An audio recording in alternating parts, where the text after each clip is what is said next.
The highway at night is where America's darkest secrets hide. 11 drivers thought they were alone on empty roads until something proved them wrong. What you're about to hear happened in the dead zones between cities, where your phone loses signal and the only light comes from your headlights cutting through absolute darkness. These are the moments when the road becomes predatory, when the thing at your window shouldn't exist, when turning back isn't an option anymore. If you've ever felt that primal dread while driving alone at night, you'll understand why these encounters changed these people forever. So lock your doors, because we're about to travel into the spaces where civilization ends and something else begins. And if this ignites that electric fear inside you, hit that like button and subscribe. Because we're facing these terrors together, one dark road at a time. What would you do if the hitchhiker you picked up suddenly went silent and you realized they weren't breathing? I never pick up hitchhikers. That's the rule I've lived by for 15 years of driving, ever since my father sat me down and explained all the ways the world can hurt you when you're too trusting. But that night on Highway 101, somewhere between Port Angeles and Forks, the rain was coming down so hard I could barely see 10 feet ahead. And there she was, standing under a broken streetlight with her thumb out, soaked to the bone. She looked young, maybe early 20s, wearing a thin jacket that offered no protection against the October storm. I told myself I'd just drop her at the next town. I told myself it was the right thing to do. I told myself a lot of things that turned out to be wrong. She climbed in without a word, dripping water onto my passenger seat, her dark hair plastered to her face. I cranked up the heat and handed her the emergency blanket from my back seat. She took it with trembling hands and wrapped it around her shoulders, still silent. The only sounds were the rhythmic thump of the wipers and the rain hammering against the roof like 1,000 desperate fingers. I gave her space, focusing on the road, watching the yellow lines disappear and reappear in the wash of my headlights. 5 minutes passed, then 10. Finally, she spoke, and her voice was so soft I almost didn't hear it over the storm. "Thank you for stopping. Most people don't anymore." There was something strange about the way she said it, like she was talking about a different era entirely. I glanced at her and managed to smile, trying to seem friendly and non-threatening. "Couldn't just leave you out there in this weather. Where are you headed?" She didn't answer right away.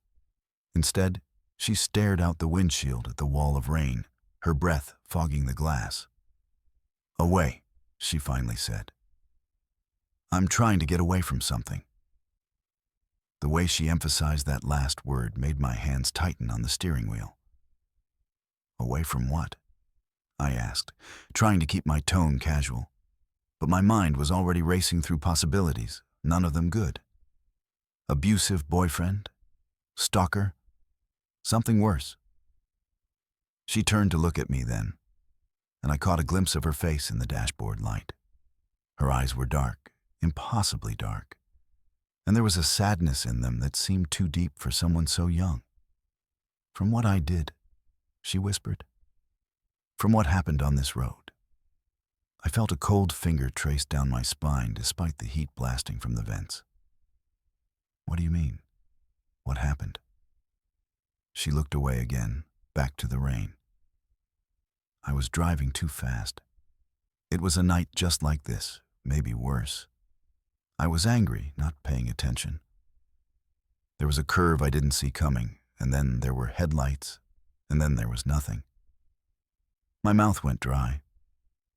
I wanted to ask more questions, but something told me to just listen, to let her talk. I don't know how long I was out there," she continued, her voice taking on a distant quality, like she was reciting something from memory. "In the rain, in the dark. I kept trying to flag down cars, but they wouldn't stop. They'd slow down, look right at me, and then speed up like they'd seen something terrible. I couldn't understand it. I just needed help. I just needed someone to stop. The heater was going full blast, but suddenly I felt cold, really cold. I looked at the passenger seat, at the blanket wrapped around her shoulders, and I realized something that made my blood freeze. The blanket wasn't wet, not even damp. And the water she'd brought in when she entered the car, it wasn't there anymore. The seat was completely dry. "What's your name?" I asked, my voice barely steady. She smiled then, sad and knowing. "Emily. Emily Thornton. But you already know that, don't you? You're starting to figure it out." I didn't know that name. I didn't think I did. But even as I denied it, something was clicking in the back of my mind. A news story from years ago, something I'd half heard on the radio while driving this same stretch of highway. A girl, a car accident, a rainy night. "That was 8 years ago," she said softly, answering the question I hadn't asked. "October 15th, 2017. I was 22. I was going home to apologize to my parents for a stupid fight we'd had. I never made it. I should have been terrified. I should have stopped the car, thrown open the door, run screaming into the rain. But I wasn't scared. Not exactly. What I felt was something stranger, a deep melancholy mixed with a creeping understanding that I was experiencing something impossible. Something that existed in the thin space between the world I knew and whatever comes after. "Why?" I managed to ask. "Why are you here? Why did I see you tonight?" Emily turned to face me fully, and I could see right through her now, could see the headrest behind her translucent form. "Because you're about to make the same mistake I did. 2 miles ahead, there's a curve. You won't see it in this rain. There's a truck coming the other way, and the driver fell asleep 5 minutes ago. If you're going this speed when you hit that curve, you'll cross the center line at the exact moment he drifts into your lane. You'll die. And maybe, like me, you'll spend years trying to warn someone else." My heart was hammering now, adrenaline flooding my system. I looked at the speedometer. 60 miles an hour, too fast for these conditions. I'd been too focused on the conversation, on the impossible thing sitting next to me, and I'd let my speed creep up. I eased off the gas, slowing to 45, then 40. "How do you know this?" I asked. But even as the words left my mouth, she was fading. "Because I've watched it happen 7 times, she said, her voice growing distant. 7 people who didn't stop for me. 7 people who died on that curve. I couldn't save them. But you stopped. You showed kindness to a stranger, so I can save you." She was almost completely gone now. Just a shimmer in the passenger seat, a suggestion of a human form. "Slow down more," she whispered. 35. Stay at 35. And when you see the curve, hug the right side. Don't overcorrect. Just breathe and hold steady." Then she was gone completely, and I was alone in the car with the rain and my thundering heartbeat. I slowed to 35, my hands shaking on the wheel, my eyes straining to see through the downpour. Every instinct screamed that this was crazy, that I'd fallen asleep at the wheel and dreamed the whole thing, that ghosts weren't real and dead girls didn't hitchhike on rainy highways. And then I saw it. The curve, emerging from the darkness almost too late. A sharp bend to the left that I wouldn't have been able to handle at 60. I eased into it, staying right like she'd told me. And that's when the truck appeared. It was drifting, swaying across the center line, its driver slumped over the wheel. If I'd been going faster, if I'd been where I should have been 3 seconds earlier, we would have met head-on in a scream of metal and glass. Instead, the truck's mirror clipped my driver's side mirror with a crack. And then it was past me, and I was through the curve, and I was alive. I pulled over as soon as I found a wide spot, my whole body shaking. I grabbed my phone and called 911, reporting the truck, praying they'd reach him before he hurt himself or someone else. And then I just sat there in the dark, listening to the rain, trying to process what had happened. That's when I saw it, lying on the passenger seat where Emily had been sitting. A small silver bracelet with a tiny engraved charm. I picked it up with trembling fingers and held it under the dome light. The inscription read, "To Emily, never stop fighting. Love Mom and Dad, 2017. I still have that bracelet. It sits on my dashboard now, a reminder that the world is stranger and more merciful than I ever imagined. I looked up Emily Thornton when I got home that night. Found her obituary, her parents' names, the details of the accident that matched everything she'd told me. The next day, I drove to the cemetery listed in her memorial page and left the bracelet on her grave. When I came back a week later to leave flowers, the bracelet was gone. Sometimes, on rainy nights when I'm driving Highway 101, I look for her. I never see her anymore. But I hope that wherever Emily Thornton is now, she's finally found her way home. And I hope she knows that her kindness, her warning, didn't just save my life.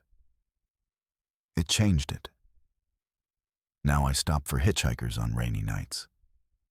Because you never know when a stranger might be an angel, or when an angel might be a stranger who just needs someone to stop. Have you ever noticed a road sign that shouldn't exist? I'm a long-haul trucker.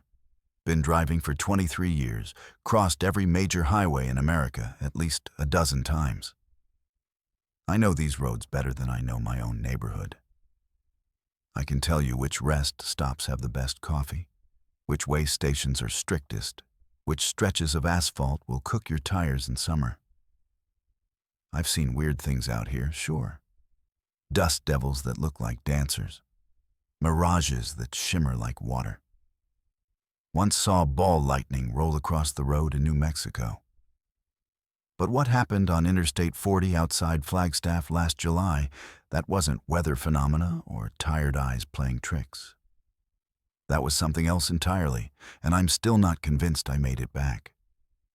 It was high noon, temperature pushing 110, the kind of heat that makes the air thick and makes your brain feel like it's cooking inside your skull. I'd been driving since dawn, hauling refrigerated goods from Albuquerque to Los Angeles, and I was making good time. The highway was nearly empty, just me and the endless ribbon of black asphalt cutting through red desert. That's when I saw the mile marker, mile 66. Nothing unusual about that, except I'd just passed mile marker 198 about 30 seconds earlier. I blinked hard, thinking the heat was getting to me, but there it was, clear as day. Mile 66. Green sign with white letters, standard issue highway marker, absolutely impossible. I checked my GPS. It showed me exactly where I should be, between mile markers 198 and 199. But the sign said 66. I've got a dash cam, records everything, and I glanced at it to make sure it was running. Whatever this was, I wanted proof. The logical part of my brain was offering explanations. Old sign that hadn't been removed, some kind of construction reroute I'd missed. But I hadn't turned off the highway. There'd been no exit, no junction, no deviation whatsoever. I'd been driving straight on I-40 and somehow the mile markers had jumped backward by over 100 miles. Then I saw the gas station. It rose out of the desert about a quarter mile ahead, shimmering in the heat waves. But it was wrong. Everything about it was wrong. The design was old, 1950s era Googie architecture with swooping lines and bright turquoise paint. The sign said, Desert Rose Station, in pink neon script. But neon doesn't glow in broad daylight. Except this did. It pulsed softly, impossibly, under the brutal Arizona sun. I felt my foot ease off the gas without consciously deciding to slow down. Every instinct told me to keep driving, but something else, curiosity maybe, or the creeping realization that something was very wrong with reality, made me signal and pull off. The gas pumps were ancient, the kind with the rolling numbers and the bell that dings when you drive over the hose. The prices made my stomach drop. 29 cents a gallon. The concrete was cracked, but not weathered, like it had been poured decades ago and then frozen in time. My truck's engine ticked in the silence as I climbed down from the cab. The heat should have hit me like a wall, but the air was comfortable, maybe 75 degrees. That's when I noticed my phone had no signal, not just no bars. The screen showed no network available, like cellular technology had never been invented. The station door was propped open, and I could hear music drifting out. Big band music, the kind my grandfather used to play. I walked inside and the temperature dropped another 10 degrees. The interior was pristine, a perfect snapshot of 1950s Americana. Chrome stools at a soda fountain, a rotating pie case with perfect meringues, a jukebox in the corner playing Glenn Miller. And sitting at the counter were 4 people who looked just as confused and terrified as I felt. The woman closest to me was wearing modern yoga clothes, her hair in a messy bun, mascara smeared like she'd been crying. Next to her was a businessman in a suit, his tie loosened, his phone lying dead on the counter in front of him. Further down sat a young couple in hiking gear, holding hands so tightly their knuckles were white. They all turned to look at me when I entered, and the relief in their eyes was almost worse than fear would have been. "You saw the mile marker?" the businessman said. It wasn't a question. I nodded slowly. "Mile 66. But that's impossible. I was at 198.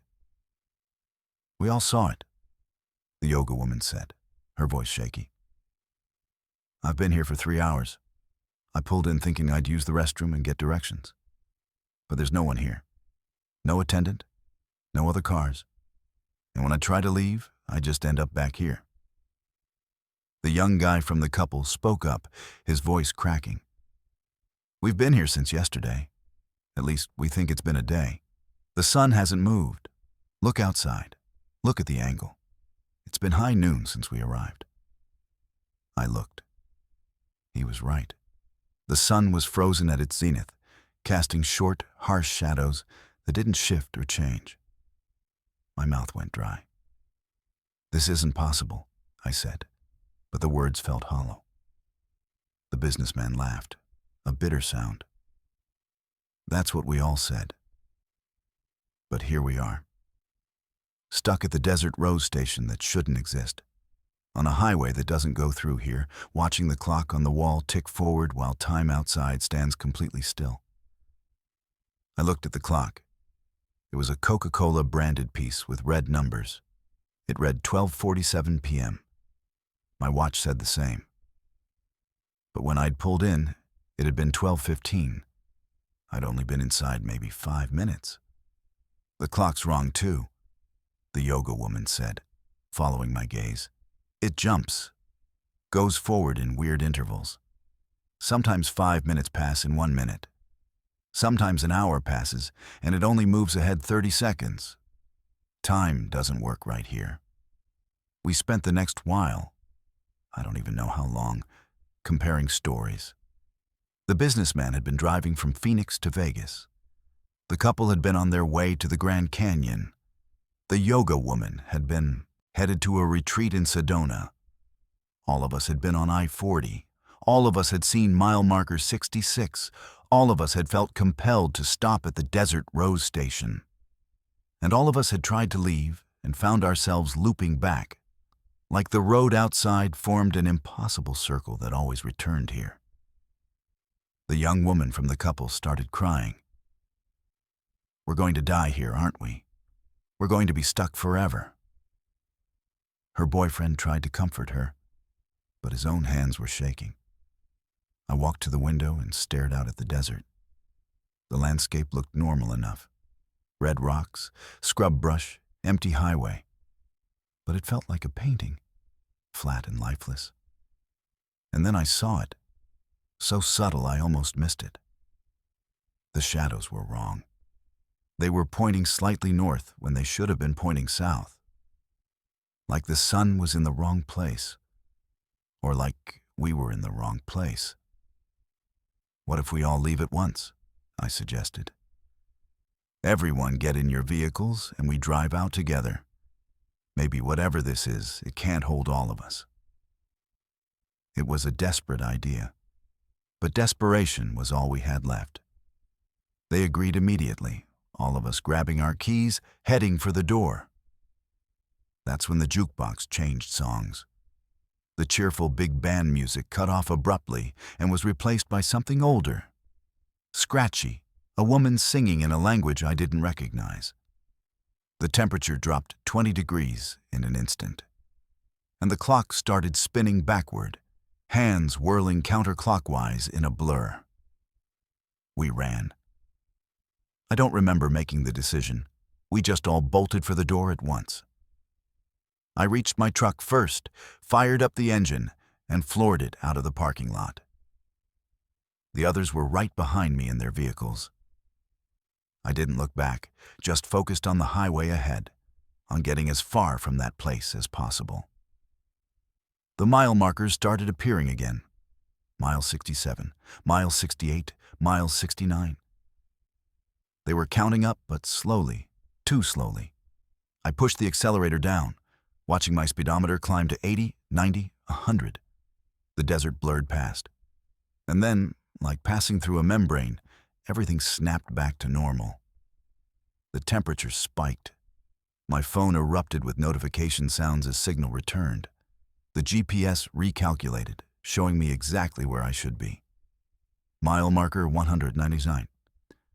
I'd somehow jumped from 69 to 199 in the span of a second. I pulled over, hands shaking so badly I could barely hold the wheel. The other vehicles pulled over behind me. We all got out and stood there in the real heat, the real Arizona sun, just breathing and confirming with each other that we'd made it back. The businessman checked his phone. "We've been gone for 6 hours, he said, his face pale. 6 hours in that place, but out here, only 10 minutes passed. We exchanged information, promised to stay in touch, to verify this had really happened. Then we got back in our vehicles and drove away, none of us wanting to stay on that stretch of highway any longer than necessary. I've never seen those people again. I've called the numbers they gave me, but they're all disconnected. I've searched their names online and found nothing. Sometimes I wonder if they made it back at all, or if what returned was something else wearing their faces. I still drive I-40. I have to, it's my route.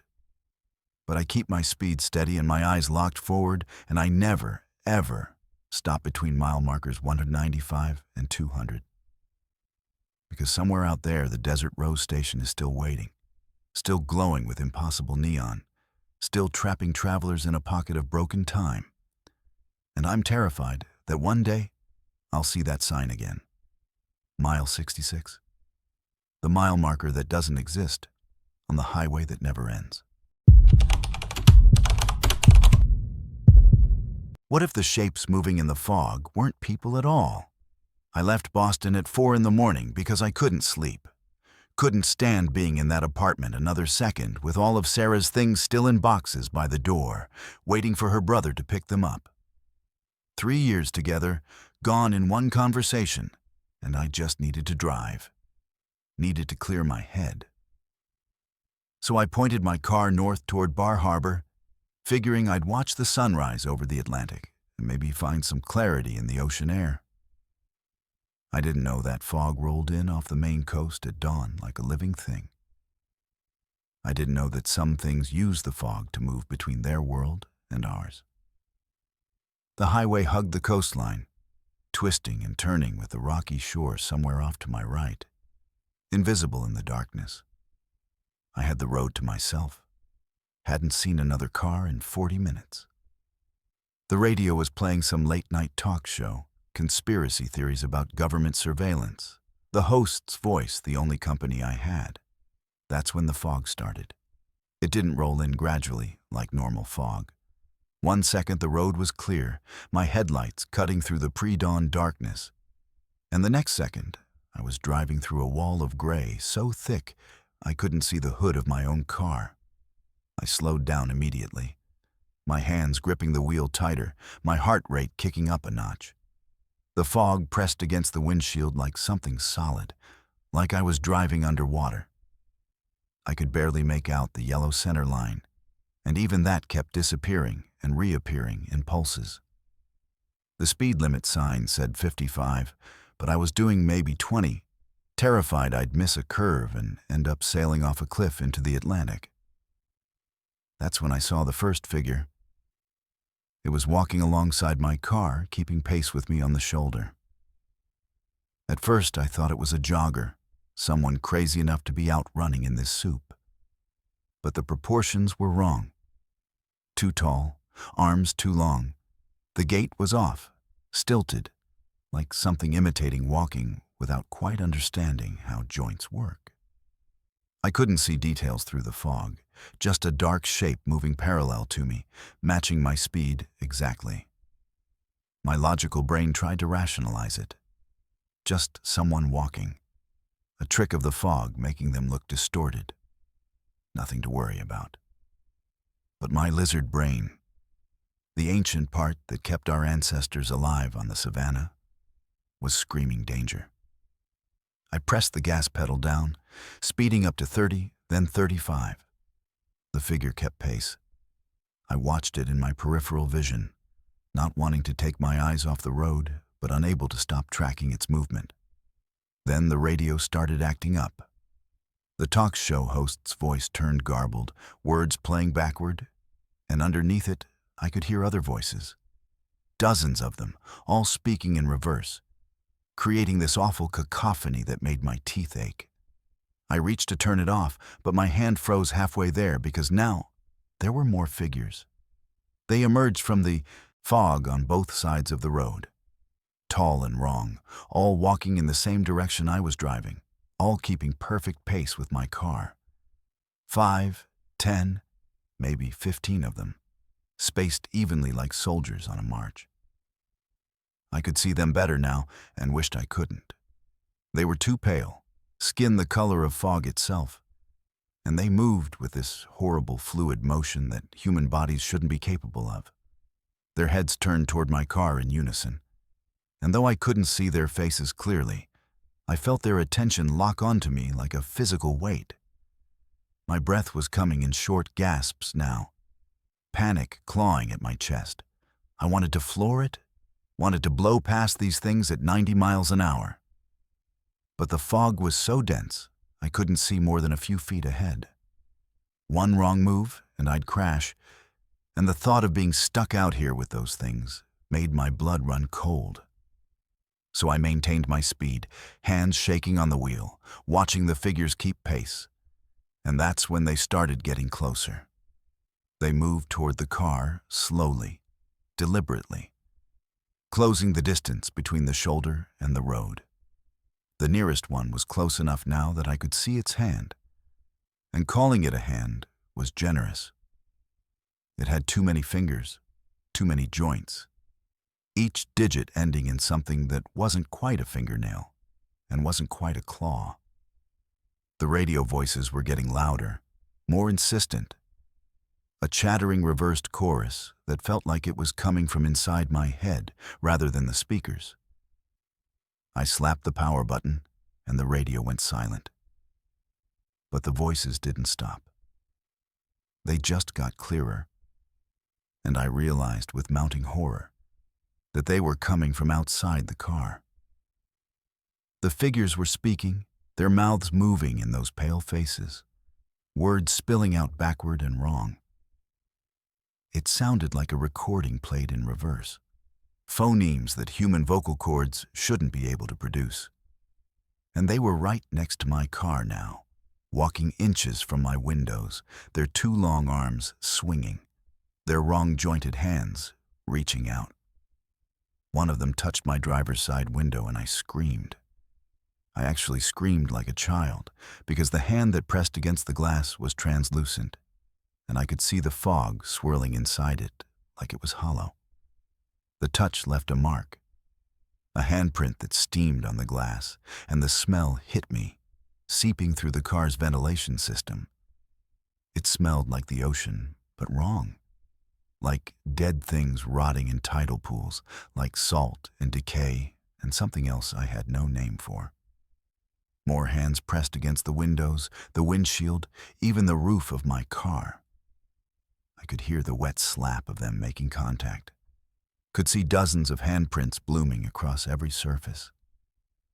The reversed voices were deafening now, drilling into my skull, and I couldn't think, couldn't breathe, couldn't do anything but keep my foot on the gas and pray. Then one of them was in front of my car. I don't know how it got there, whether it moved impossibly fast or just materialized. But it was standing directly in my path, facing me. I got my first clear look at one of these things, and my mind tried to reject what I was seeing. Its face was smooth where it should have had features, just shallow depressions where eyes and a mouth should be. And those depressions were filled with roiling fog. Its body was humanoid, but the proportions were nightmare fuel, limbs that bent in too many places, a torso that seemed to ripple and shift like it couldn't quite maintain a solid form. I jerked the wheel to the right, swerving around it, my tires leaving the pavement and hitting the shoulder. Gravel sprayed against the undercarriage, and I wrestled the car back onto the road, my heart hammering so hard I thought it would crack my ribs. In my rearview mirror, I could see the figure standing in the road, motionless now, surrounded by the others who had stopped walking and were all facing my car, all watching me flee. The handprints on my windows were starting to glow faintly, pulsing with a sickly green luminescence. I drove. I drove like hell itself was chasing me, pushing my speed up to 40, 45. Straining my eyes to see through the fog, taking curves on faith and prayer. The figures were gone, but the handprints remained, glowing brighter with each passing minute. And I had this terrible certainty that they were marks, that these things had tagged me somehow, and that the fog would never fully let me go. The reversed voices faded slowly, reluctantly, like they were being dragged away, rather than leaving willingly. Time lost all meaning. I could have been driving for 10 minutes or 2 hours. My phone was useless, the screen frozen on 5:47 a.m., the GPS showing nothing but gray static. The fog never thinned, never wavered, just maintained that suffocating density that turned the world into a claustrophobic tube of gray with my car at the center. I started seeing landmarks I recognized, a particular curve, a mile marker, a speed limit sign, and with creeping dread, I realized I was seeing the same landmarks, over and over. I'd pass the sign for Scenic Overlook 2 miles, and then 5 minutes later, I'd pass it again. I was driving in circles. The panic that had been simmering in my chest exploded into full terror. I was trapped, caught in some kind of loop with those things lurking in the fog, marked with their glowing handprints, driving the same stretch of highway over and over, while the sun never rose and time stood still. I wanted to stop, wanted to break down crying, wanted to call someone, anyone. But my phone was dead, and stopping felt like giving up, like surrendering to whatever those things wanted from me. So I kept driving, and I started talking to myself. narrating everything I saw, using my own voice as an anchor to sanity. Yellow line, curve ahead, speed limit 55. Fog still thick. Handprints still glowing. Road looks the same. Trees on the left. Ocean on the right somewhere. Scenic overlook 2 miles. Yellow line. Curve ahead. Over and over. A litany against the madness. Proof I was still myself. Still human. Still real. And then, so suddenly, it was like someone flipped a switch. The fog was gone. Just completely, instantly gone. I was driving on Route 1 in full dawn light, the sun breaking over the Atlantic in shades of pink and gold. Other cars appearing around me like they'd always been there. The handprints vanished from my windows as if they'd never existed. My phone chimed with a dozen notifications, time and GPS snapping back to normal. 6:23 a.m. I'd lost 36 minutes. I pulled into the first parking lot I saw, a scenic overlook ironically, and sat there shaking, my hands still locked on the wheel, my breath coming in ragged gasps.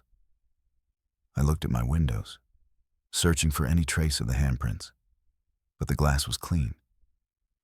Perfectly, impossibly clean, like it had just been washed. But the smell lingered, that rot and salt and wrongness, faint but unmistakable.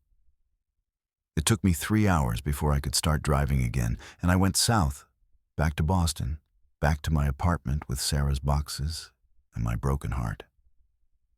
I never made it to Bar Harbor, never watched that sunrise I'd been seeking. I've never driven Route 1 in Maine again, never want to see that coastline or smell that ocean air. Because now I know what moves in the fog, what walks alongside cars in the early morning when the barrier between worlds grows thin. And sometimes, on foggy nights in Boston, I wake up to the smell of rotting tidal pools and see faint handprints on my bedroom window, glowing softly in the darkness, reminding me that some things don't let go even after you escape. The fog found me once, marked me, and I think it's still looking, still waiting for another chance to pull me back into that gray prison where time loops and things with too many fingers press their hands against the glass. What's the worst discovery you could make when you stop to help a stranded driver? The heat was biblical. That's the only way to describe West Texas in August, when the thermometer pushes past 115 and the asphalt starts to bubble. I was driving back from El Paso to San Antonio, a straight shot across nothing but scrubland and sky, when I saw the car on the shoulder. Silver sedan, hood up, hazards blinking weakly in the punishing sunlight. No one visible around it. I'm not a good Samaritan by nature. I mind my business, keep my head down, get where I'm going. But out here, leaving someone stranded isn't just rude, it's potentially fatal. People die in this heat, die fast.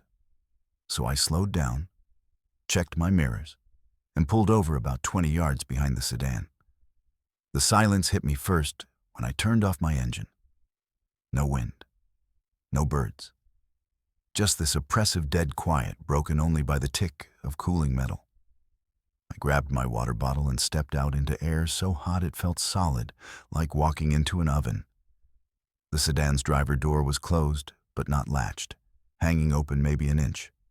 The hood was indeed up, propped on its support rod. I walked closer, calling out, "Hey, you need help? Anyone here?" Nothing. The car was a rental based on the barcode sticker on the back window. I peered through the open door. Keys in the ignition. Engine still running. The AC was blasting cold air into the empty interior. Purse on the passenger seat, phone in the cup holder, half-drunk iced coffee sweating in the holder next to it. Everything about this screamed wrong. People don't leave their car running with the keys in it. Don't leave their valuables behind. Don't just vanish into the desert. I looked around.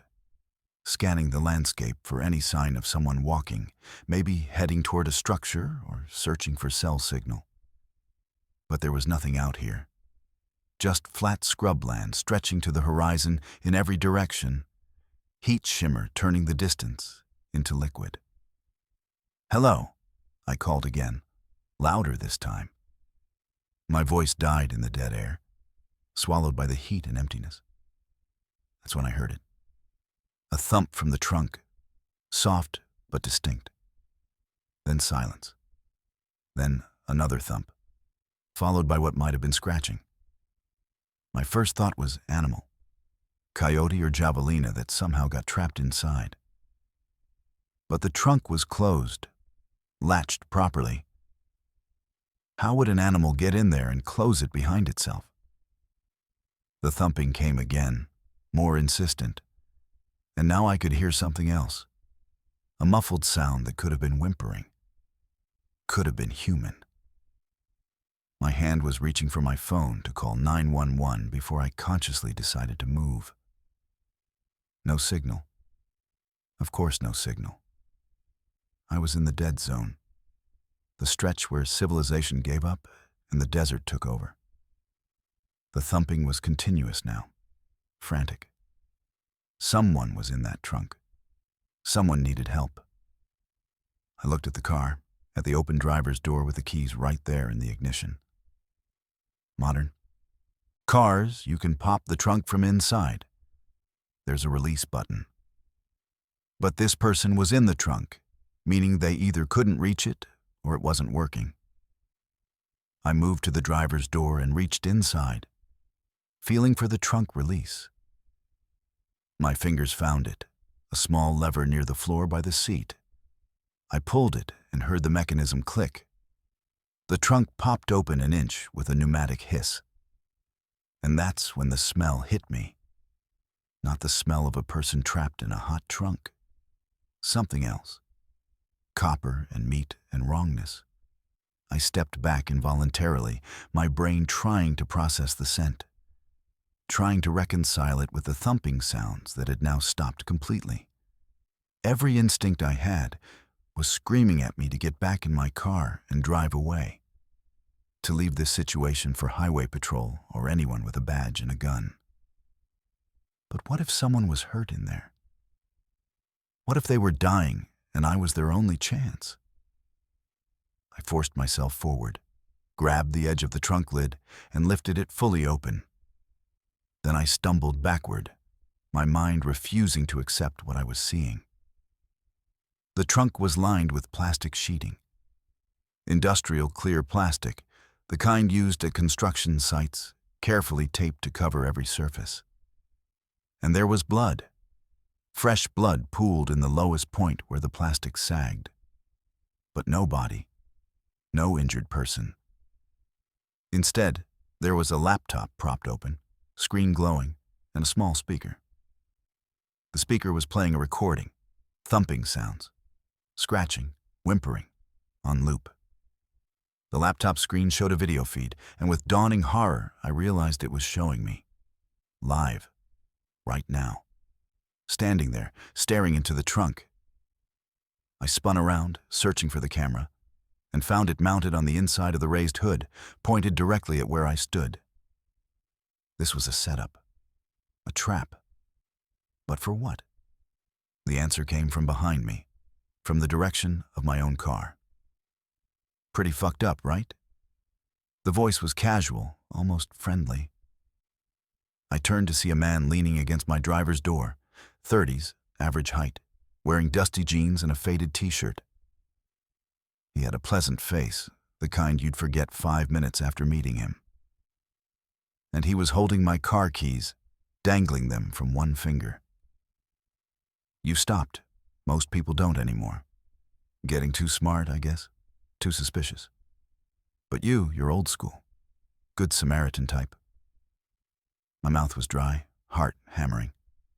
I calculated the distance between us. 20 yards. He was blocking my car. The empty highway stretched behind him. Who are you? What is this? He smiled, and it was wrong. Too wide, too many teeth. I'm someone who's adapted, evolved. Used to be, you could just grab people, snatch them off the street, overpower them, throw them in a van. But cameras are everywhere now. Witnesses, too risky. So you make them come to you, make them stop, make them open the trunk themselves. The blood drained from my face. The blood. Whose blood is that? He shrugged. Previous participant. She was helpful. 2. Saw the abandoned car, stopped to check, opened the trunk. Gave me a good 2 hours before the screaming got too annoying. You'll last longer, though. You look fit, strong. That's good. I appreciate quality. He started walking toward me, casual and unhurried. I backed away, my mind racing through options. Run into the desert? He'd track me down within an hour, and I'd be exhausted and dehydrated. Fight? He probably had weapons, definitely had experience. Scream? For who? We hadn't seen another car in 30 minutes. Don't make this difficult, he said, his voice still friendly, like we were negotiating a business deal. The car's staged half a mile ahead. If you run, you'll just die tired. If you fight, you'll just die hurt. But if you cooperate, get in my truck nice and easy. This can be quick, relatively painless. Something in me snapped. Maybe it was the heat. Maybe it was the casual way he discussed murder.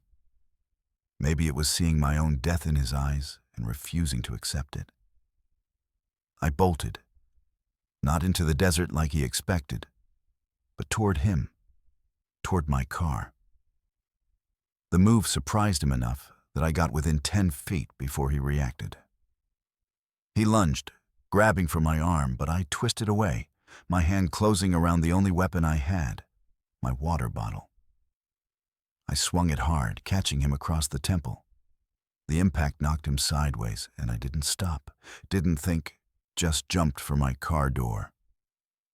He recovered faster than should have been possible, his hand catching my ankle, yanking hard. I went down on the asphalt, the heat searing through my clothes, gravel tearing my palms. He dragged me backward, and I kicked, my heel connecting with something soft. He grunted, his grip loosening, and I scrambled forward, half crawling, half running. My keys were on the ground, where he dropped them. I grabbed them, feeling his hand close around my leg again, and drove the key into the back of his hand as hard as I could.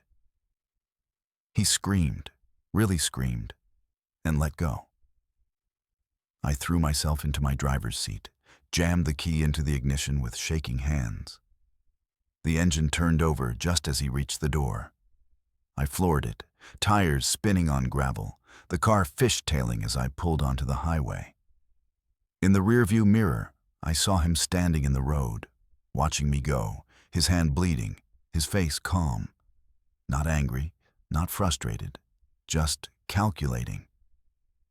Like this was a minor setback in a process he'd perfected. I drove 90 miles before I saw another car. Drove until I hit a town with a police station and cell service. The cops were skeptical at first. Thought maybe I'd had heat stroke, hallucinated the whole thing. But they sent units to the location I described. They found the silver sedan, found the plastic-lined trunk, the blood, the camera equipment, the recording device. What they didn't find was him. No truck, no trace. Like he'd evaporated into the desert heat. The blood in the trunk matched a woman reported missing 3 weeks earlier. Tourist from Ohio who'd been driving across Texas and never made it to her destination. They found 2 more setups in the following weeks, abandoned cars staged on lonely stretches of highway across 3 states. Cameras, speakers, plastic sheeting, evidence of at least 7 victims who'd stopped to help. 7 good Samaritans who'd opened that trunk and never driven away. I testified at hearings, worked with sketch artists. My description went national. But he was never caught. Maybe he changed his methods. Maybe he moved to a different region. Maybe he's still out there, setting up his traps on empty roads, waiting for someone kind enough to stop. The cops told me I was lucky. Told me most people who encounter someone like that don't walk away. But I don't feel lucky. I feel guilty. Because now when I see a car broken down on the highway, I don't stop. I call it in and keep driving.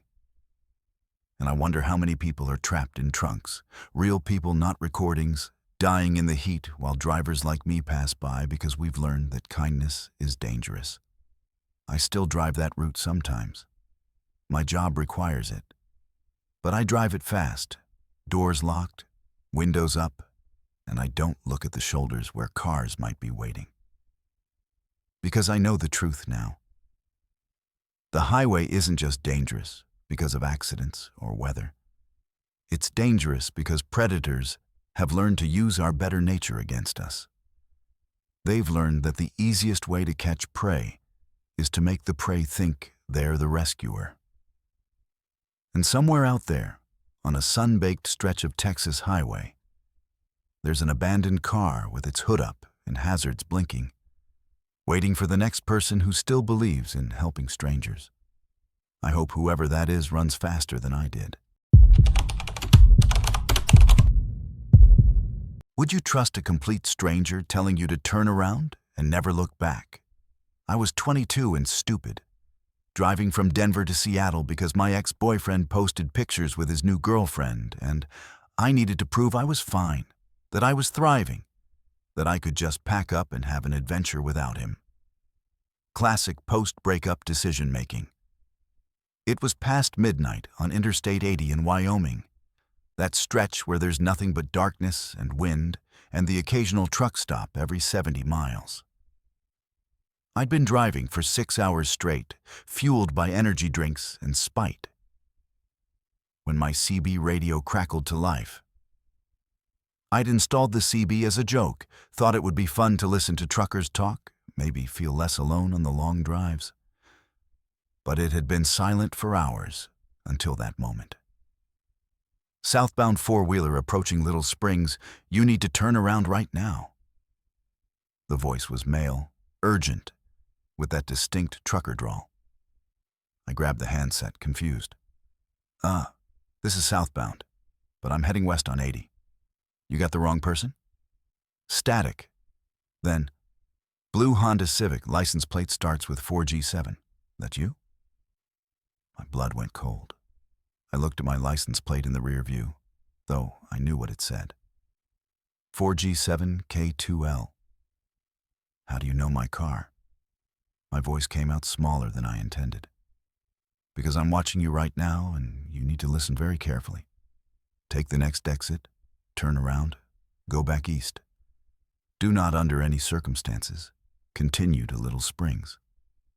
I scanned the darkness around me, finally spotting running lights in the distance behind me. A semi far back, but maintaining distance. Who are you? Why are you following me? The radio crackled with what might have been a sigh. Name's Marcus. I'm not following you. I'm trying to save your life. There's 3 more of us behind me. We've all been on this route tonight. And we're all trying to stop you from making a very bad mistake. This felt like a prank. Like some elaborate joke, or worse, some creepy trucker trying to scare a woman traveling alone. Yeah, I'm not taking directions from random strangers on the CB. Thanks anyway. I went to hang up the handset, but his next word stopped me. The exit for Little Springs is in 4 miles. The town looks normal. Gas stations open, diners got lights on. You'll see maybe a dozen cars parked along Main Street. It looks safe. It looks welcoming. But everyone in that town is waiting for travelers, and they don't let them leave. Right. Sure. And what, they sacrifice people to corn gods or something? I was trying to sound tough, but my hand was shaking. A new voice came through, older, gravelly. This ain't a joke, young lady. We're all independent drivers. We don't know each other, but we've all learned to avoid Little Springs between midnight and dawn. Lost a friend 2 years ago. He stopped for gas, and we never heard from him again. Cops found his rig a week later, parked behind the diner, empty. No blood, no signs of struggle. Just empty. A third voice joined, female this time, and somehow that made it more real. I stopped there once, about 4 years back. Something felt wrong immediately. Everyone was too friendly, too interested in where I was going, where I was from. And they kept asking if I was alone. When I tried to leave, I found my tires slashed, all 18 of them. Had to call for help, waited until sunrise with my doors locked and my gun loaded. Soon as the sun came up, everyone acted like they didn't know what I was talking about. New tires appeared, already mounted. They smiled and waved as I left. The first voice, Marcus, came back. Exits in 2 miles. We're all getting off here, turning around. We can convoy you back east to the last real town.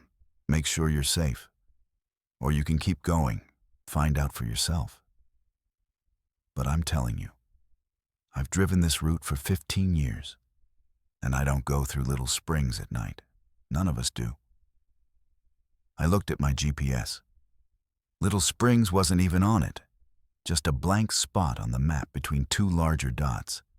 The exit sign appeared in my headlights. Little Springs, 1 mile.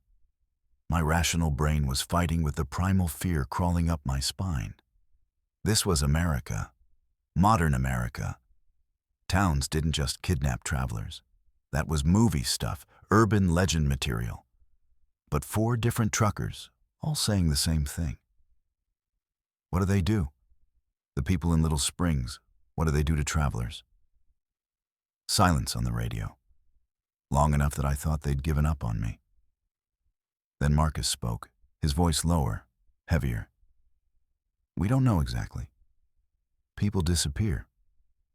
Sometimes they're found later, miles away, wandering with no memory of where they've been. Sometimes they're never found at all.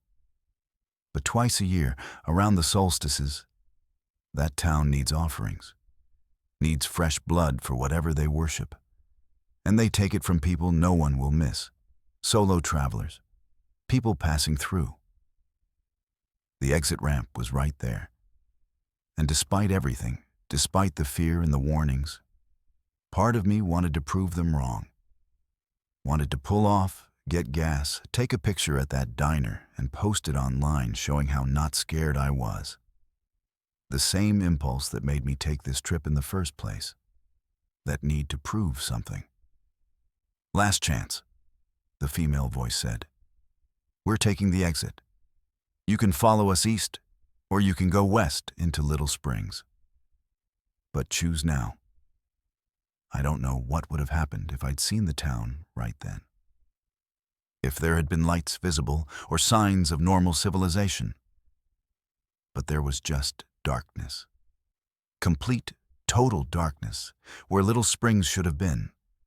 No glow of streetlights, no gas station signs, just a void in the landscape like the town had been erased.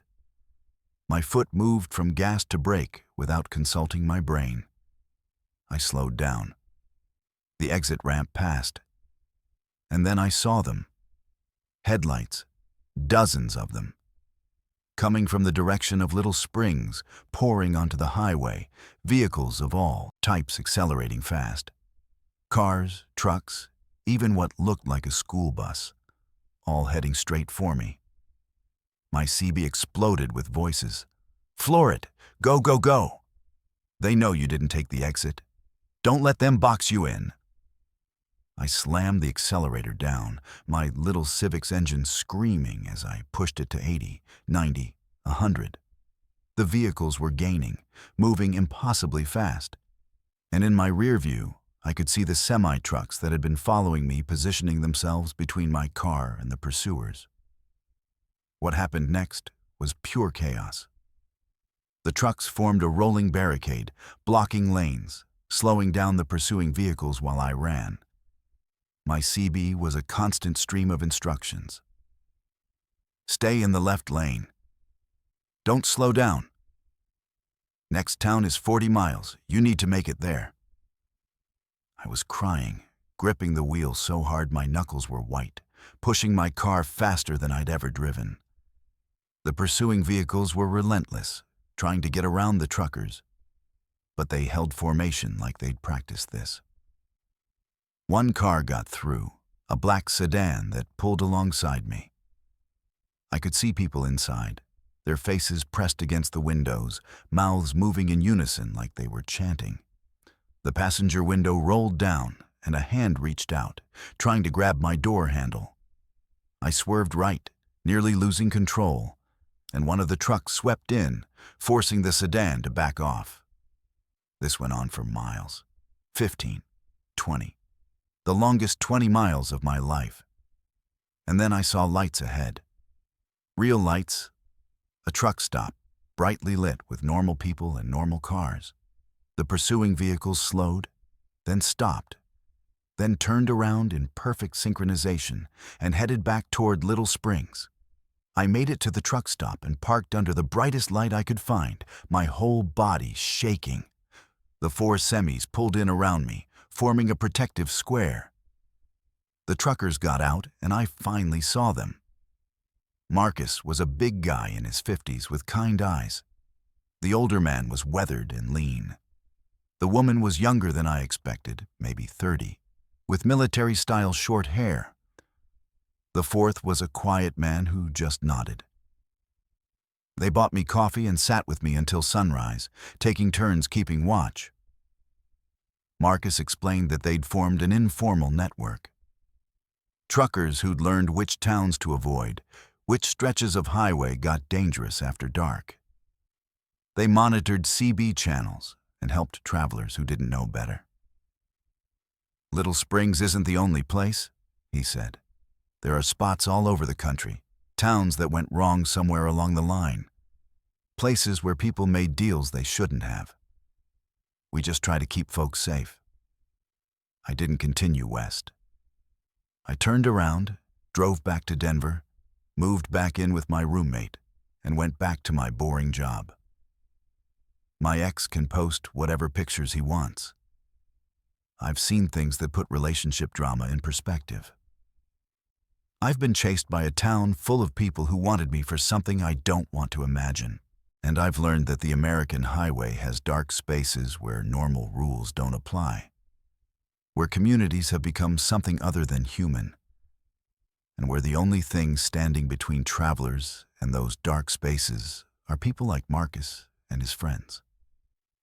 I never drive at night anymore, and I keep that CB radio on, volume high, because now I'm part of the network too, watching for solo travelers, warning them about Little Springs and places like it.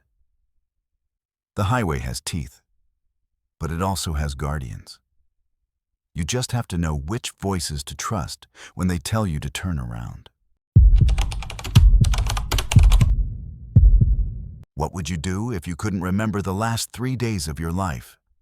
My name is David Chen, and I'm a pharmaceutical sales rep.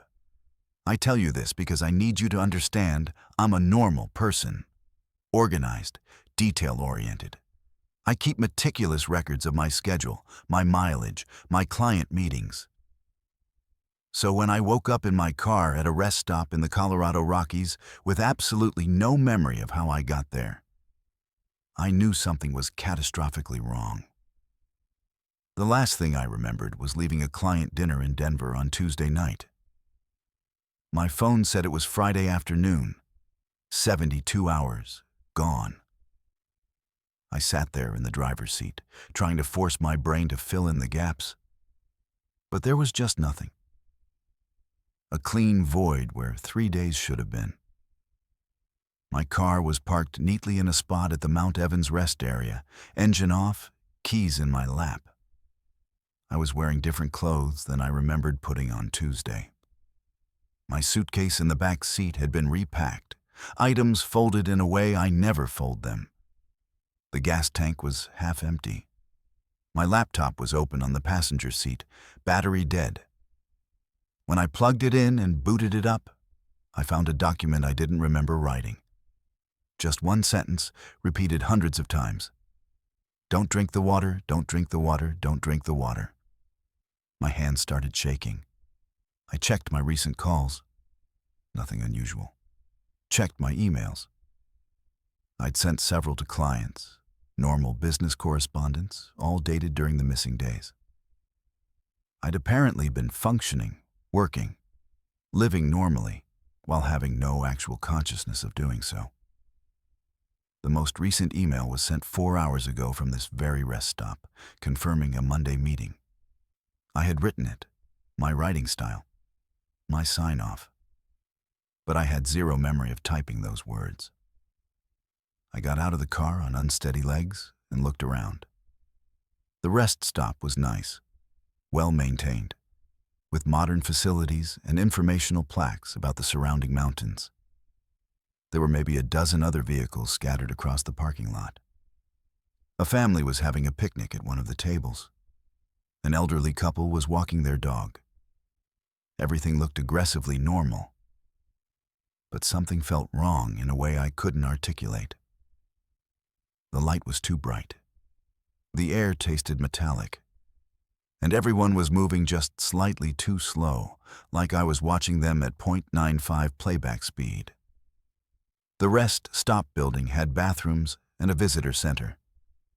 I walked toward it, needing to splash water on my face, needing to ground myself in something real. That's when I saw the woman. She was standing by the water fountain inside, just staring at it, her hand hovering over the button but not pressing it. I walked past her to the men's room, and when I came out 5 minutes later, she was still standing there in the exact same position, hand hovering, staring. "Excuse me, are you okay?" I asked. She turned to look at me, and her eyes were wrong. The pupils were too dilated, black swallowing, up the color. And she blinked too slowly, like her eyelids were operating on a delay. "I don't remember coming here," she said, her voice flat and mechanical. "I was in Boulder. I was going to work. Now I'm here and my phone says it's been 2 days, but I don't remember. Do you remember?" The fear in her voice broke through the monotone, and I felt my own panic rising to match it. "No," I admitted. "I don't remember either. I lost 3 days." Her face crumpled and she grabbed my arm. "There are others. Inside the visitor center. 7 of us so far, all with missing time, all last remember being somewhere else. And we all have this feeling like we need to stay here, like leaving would be bad. But we don't know why we feel that way." She was squeezing my arm hard enough to hurt. "What's happening to us?" I followed her into the visitor center. 6 people were sitting on benches, all with that same wrong look in their eyes. 2 dilated pupils, slow movements, a young guy in hiking gear, a businessman, a woman with 2 kids who sat eerily still beside her, an older man in a trucker cap. They all turned to look at us when we entered, and I saw recognition and relief flash across their faces. "You too?" the businessman asked. "The missing time?" I nodded and sat down heavily on a bench. 3 days gone? Last memory is Tuesday night in Denver. The trucker spoke up, his voice gravelly. "I got 5 days missing. Last thing I knew, I was in Kansas, heading to Omaha with a load. Now I'm here, my truck's parked outside empty, and I can't leave. Every time I try to walk to my truck, I forget where I'm going halfway there and end up back here." The woman with the kids was rocking back and forth. "My children won't talk. They haven't said a word since we woke up here 6 hours ago. They just sit and stare, and I can't get them to respond. What did we do? What happened during the time we lost?" The hiker pulled out his phone. "I've been documenting, taking pictures every few minutes, writing notes, because I noticed something." We're forgetting. Not just the big missing chunk, we're actively losing more time. I took this picture 2 hours ago according to the timestamp, but I don't remember taking it. He showed us a photo of himself holding a sign. If you're reading this, you've already forgotten writing this. You've been at the rest stop for 9 hours. Something in the water. Don't drink anything here. The pieces started clicking together. The document on my laptop. Don't drink the water. Had I written that during a moment of clarity during my missing days? Had I been trying to warn my future self? Did any of you drink from the fountain? I asked. Or fill water bottles here? They all nodded, slowly, reluctantly, like they were fighting to admit it. The businessman spoke. I was thirsty when I arrived. Drank straight from the fountain. Then everything gets fuzzy. I stood up and walked to the fountain, kneeling down to examine it. It looked normal. Standard rest, stop water fountain, metal and porcelain, the kind you see in thousands of public places. But when I looked closer at the drain, I saw something. A faint residue, almost oily, with a strange iridescence to it. And the smell, now that I was paying attention, was off. Not quite chemical, not quite organic. Something in between. Has anyone left successfully? I asked. Anyone managed to drive away? The trucker shook his head. A couple tried earlier, got about a mile down the road and turned around, came back. Said they felt like they forgot where they were going, forgot they were trying to leave. Like their GPS stopped working and their sense of direction just vanished. They're outside now, walking in circles, can't even remember their own names anymore. I looked out the window and saw them. 2 people, a man and a woman, walking slow loops around the parking lot, their movements synchronized, their faces blank. They'd lost more than memory. They'd lost themselves. Whatever was in that water, it was destroying cognition piece by piece, erasing identity and volition until there was nothing left but biological autopilot. We need to call for help, I said, reaching for my phone. Call 911, get hazmat teams here, warn people away. I dialed. The call connected. And then I realized I couldn't remember why I'd called. The emergency operator was asking what my emergency was, and I was standing there with the phone to my ear, unable to articulate what was wrong. The memory of the last few minutes was sliding away like water through my fingers. I knew something was wrong, but I couldn't grasp what. The others were staring at me expectantly, but I didn't know why. I hung up and sat back down, a deep unease in my gut that I couldn't explain. Time moved strangely after that. I'd be sitting on the bench, and then suddenly I'd be outside by my car. I'd be reading a pamphlet about mountain wildlife. And then abruptly, I was in the bathroom staring at myself in the mirror, not recognizing my own face for a long moment before memory snapped back. The gaps were getting bigger. The forgetting was accelerating. And through it all, that persistent feeling that I needed to stay. That leaving was wrong. That this rest stop was where I belonged now. Night fell. Or maybe it was morning.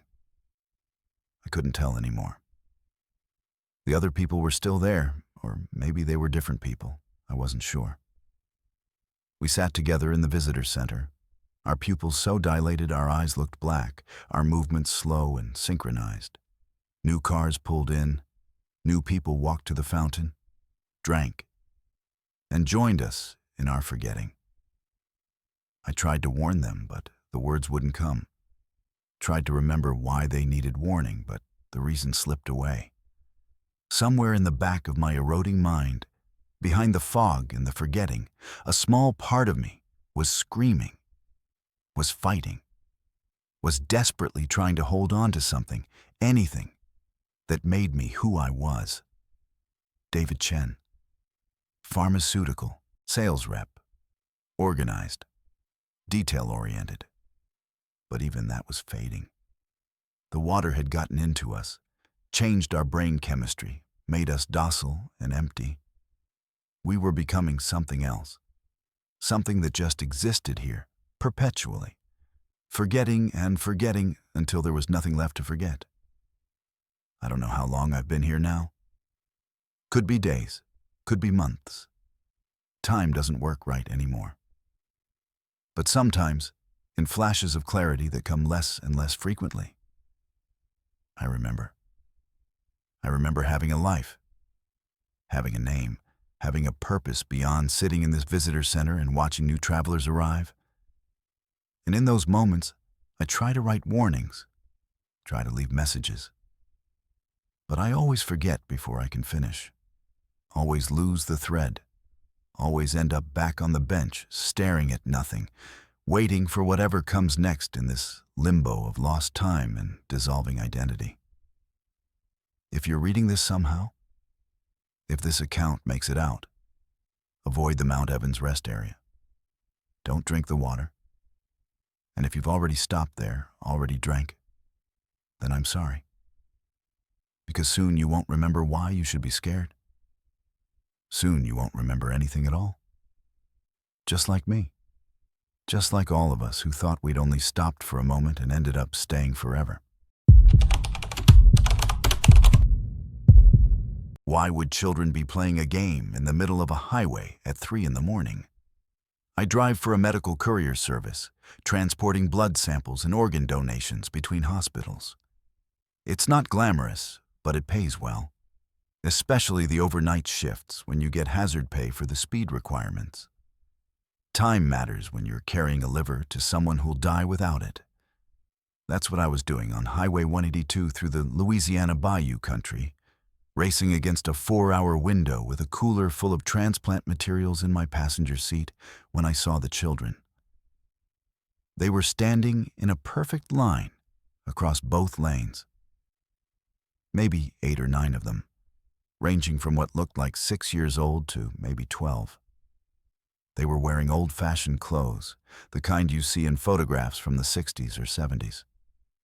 Faded shorts and simple dresses, no shoes. And they were completely still, frozen in place like statues, facing my approaching headlights. I slammed on my brakes, my tires screaming against the asphalt, the cooler sliding forward and hitting the dashboard. I stopped maybe 10 feet from the nearest child. My heart was hammering. What the hell were kids doing out here? There was nothing around, just swamp on both sides of the road. Cypress trees draped in Spanish moss, dark water reflecting moonlight. No houses, no driveways. No reason for anyone to be here, let alone children in the middle of the night. I sat there with my hands gripping the wheel, waiting for them to move, to react, to do something. They didn't. They just stood there, perfectly motionless. And now that I was close, I could see their faces. Pale, expressionless, eyes open but not blinking. I honked my horn. Nothing. I rolled down my window and called out, "Hey, you kids need to get off the road. It's dangerous out here." My voice sounded too loud in the humid silence, and the moment I stopped talking, I heard it. The sounds of the bayou, frogs and crickets and things moving in the water. But underneath that, something else. Children laughing, distant, coming from the swamp on both sides. I looked away from the kids in the road toward the tree line, trying to locate the source of the laughter. And when I looked back at the road, one of the children had moved. The little girl who'd been on the far left was now 3 feet closer to my van. I hadn't seen her move, hadn't heard footsteps. She'd just changed position like a character in a video game, glitching from one spot to another. Her head was tilted at an angle that made my stomach turn, cocked too far to the side like her neck was broken. And she was smiling. Not a child's smile, Something wrong. Too wide. Too knowing. I threw the van into reverse, but before I could hit the gas, a voice rang out from the group. Red light. It was a child's voice, high and sing-song, but with an echo to it, like multiple voices speaking in unison. And just like that, I couldn't move. My foot was on the pedal, but it wouldn't press down. My hands were on the wheel, but they wouldn't turn it. I was frozen, locked in place by invisible hands, unable to do anything but sit there and watch as all 9 children turned their heads in perfect synchronization to look directly at me. Green light, they said together. And suddenly, I could move again. I slammed the gear shift into reverse and floored it, the van shooting backward. I made it maybe 20 feet before that voice rang out again. Red light. I froze. Engine still running, wheels still spinning uselessly, but my body was locked rigid. The children walked forward, still in their line, moving with that same eerie synchronization. Their feet didn't make sounds on the pavement. They glided more than walked. And as they got closer, I could see details I wished I couldn't. Their clothes were wet, soaked through. Water was dripping from their hair, running down their faces, pooling on the asphalt beneath them. And their skin had that waterlogged quality, bloated and pale, the way bodies look when they've been submerged too long. These weren't living children. These were drowned children.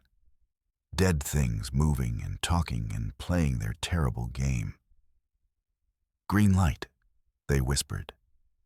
And I could move again. This time I didn't reverse. I threw the van into drive and gunned it straight at them, hating myself, but knowing I had to get through, had to complete my delivery, had to escape whatever this was. The van surged forward and the children scattered, but not like normal kids would. They moved too fast, blurring to the sides of the road, and their laughter erupted all around me, shrill and delighted. I thought I'd made it through, thought I was clear. But then I felt the impact. Soft, but definite. Something had gone under my wheels. I looked in my rearview mirror and saw a small body lying in the road behind me. A little boy, maybe 7, his limbs at wrong angles. And then he sat up. Just sat straight up like someone had pulled him with strings, his head rotating a full 180 to look at me. And he smiled that too wide smile. Red light, he said. And even though he was 50 feet behind me, I heard him clear as if he was sitting in my back seat. I froze again. The van stopped. And now they were everywhere. Faces pressed against my windows, small hands with wrinkled, waterlogged fingers splayed against the glass. They were climbing on the hood, on the roof. I could hear them up there, their wet feet squeaking against metal. The girl with the broken neck leaned down from the roof, hanging upside down in front of my windshield, her face inches from the glass. "You ran," she said, her voice sad and accusing. "Nobody's supposed to run. You have to play right, or we can't let you go." The children started chanting, all of them, a rhythmic sing-song that made my teeth ache. 1, 2, 3, 4, 5, 6, 7. All good children go to heaven. 8, 9, 10, 11, 12. Bad ones drown and go to hell. Over and over, over, faster and faster, and the van started rocking as they pushed against it. Water was seeping in somehow, running down the inside of my windshield, pooling in the cup holders. The smell hit me, thick and rotten. Bayou water, stagnant and full of decay. "Green light!" they all screamed together, and I could move. I grabbed my phone, no signal of course, grabbed the cooler, and kicked open my door. The children fell back like they'd been expecting this, forming a circle around the van. I stood there in the humid night air, holding the cooler against my chest like a shield. What do you want? My voice was shaking. What do I have to do? The boy I'd hit, the one who'd sat up wrong, walked forward. Up close, he was worse. I could see pondweed in his hair. Could see small fish that had been nibbling at him, still stuck in the folds of his wet clothes. Play, he said simply. Play the game right. Make it to the end of the road without moving on red light. If you win, you go free. If you lose, you stay with us forever. Those are the rules. Those have always been the rules. The other children parted, forming a pathway down the highway. In the distance, I could see a bridge, maybe half a mile away. That's the end? I asked. The boy nodded. That's where we died. Flash flood, 1973. The water came up so fast. We tried to make it across, but the current took us. We've been here ever since. Playing, waiting. Everyone who comes through has to play. I started walking. Slow steps, watching the children, waiting for the call. They followed on either side, matching my pace, their dead eyes tracking my every movement. 20 steps, 30. Red light. I froze mid-step, balanced on one foot, my muscles screaming. The children circled me, examining me like I was an exhibit. One reached out and touched the cooler. What's in there? She asked. Someone's second chance, I managed through clenched teeth. Someone who needs this or they die. The little girl tilted her head. We died. We didn't get second chances. We just got cold and dark and wet. There was such loneliness in her voice, such endless sorrow, that despite my terror, I felt something crack in my chest. I'm sorry, I whispered. I'm sorry that happened to you. I'm sorry you're stuck here. But someone's waiting for this. Someone's family is praying, please. Green light, she said softly, and I stumbled forward, regaining my balance. I walked faster now, my eyes fixed on that bridge. The children kept pace, kept playing their game, calling red and green in irregular intervals designed to throw me off, to make me stumble. Twice I nearly fell during red light, catching myself at the last second. Once I moved a fraction of an inch and they screamed. A sound so piercing it felt like nails in my eardrums, but they let it pass. The bridge was getting closer. 100 yards, 50, 20. The children were chanting again, excited and frantic. Almost there, almost free. Will you make it? Wait and see. My legs were shaking from the effort of stopping and starting, from the adrenaline flooding my system. 10 yards from the bridge. 5. Red light. I froze one last time. So close I could see the bridge's worn concrete, could see the water rushing underneath it, swollen and dark. The boy walked up beside me. You played well? You listened?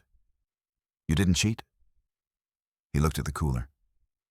And you're carrying hope. We remember hope. We remember what it felt like to think we'd be saved. He turned to the other children. Let this one go. They nodded in unison, and I felt the weight lift, the invisible restraints vanish. Green light, the boy whispered. And don't come back. Next time we might not be so merciful. I ran like my life depended on it, because it did. Hit the bridge and kept running, the cooler banging against my ribs, my breath coming in ragged gasps. Behind me, the laughter faded, replaced by the sound of rushing water and my own footsteps. I didn't stop until I reached my van on the other side, didn't look back until I was inside with the doors locked and the engine running. The children were gone. The road was empty, like they'd never been there at all. I made the delivery with 40 minutes to spare. The transplant was successful. Someone lived because I played a dead children's game on a Louisiana highway and won. I reported the incident, tried to anyway. But there's no box on the courier company forms for detained by ghosts. I researched it later. Found news articles from August 1973. 9 children from a church youth group swept away when Bayou Teche overflowed during a freak storm. Bodies found weeks later. Their families buried them, but apparently their spirits never left the place they died. I don't drive that route anymore. I requested reassignment and took the pay cut that came with avoiding overnight bayou runs. Because I know the truth now. I know that Highway 182 belongs to those children after midnight. And they're still playing their game, still looking for people to join them in their eternal recreation of the last moments before the water took them under. And sometimes, late at night, I still hear it, faint and distant, like it's coming from very far away or from inside my own head. Children's voices, laughing and chanting. Red light, green light, red light, green light. A game that never ends on a road that remembers the dead. How would you react if your own reflection tried to save your life? I'm a software engineer, which means I spend most of my time thinking in logical loops and debugging problems that have rational solutions. Cause and effect. Input and output. Everything has an explanation if you look hard enough at the code. That mindset is probably why I stayed calm longer than most people would have when my reflection started showing me things that hadn't happened yet. Calm, at least, until I understood what my reflection was trying to tell me. That, in another version of tonight, I was already dead. I was driving through Nevada on Highway 95, one of those lonely stretches where you can go an hour without seeing another soul. I'd left a tech conference in Las Vegas early, too burned out on forced networking and vendor pitches to stay for the final day. The sun was setting, painting the desert in shades of orange and purple that were almost artificially vivid, like someone had oversaturated the world. I had music playing, some indie playlist, and I was completely at peace for the first time in months. No deadlines, no meetings. Just me and the open road and the clean simplicity of driving in a straight line toward Reno. That's when I noticed something odd in my rearview mirror. The road behind me looked different. Not dramatically different, just slightly off. The sky was darker, more red than orange. I glanced up at the actual sky through my windshield, and it was still that golden hour glow.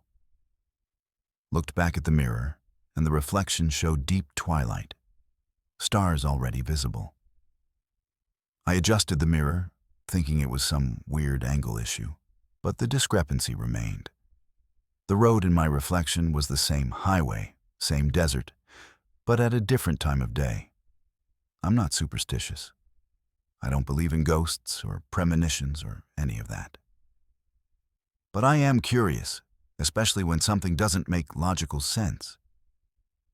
I started paying closer attention to the rearview mirror, actually studying it instead of just using it to check for traffic. The more I watched, the more differences I noticed. In the reflection, there were clouds on the horizon that didn't exist in the real sky. The shoulder of the road looked torn up, like something had skidded off it. And then I saw myself. My reflection was driving, hands on the wheel just like mine, but the expression on my reflected face was wrong. I looked terrified, eyes wide, mouth open like I was shouting.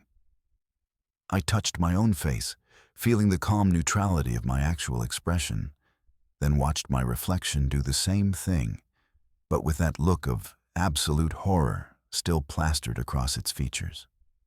We were synchronized in movement, but completely different in emotional state.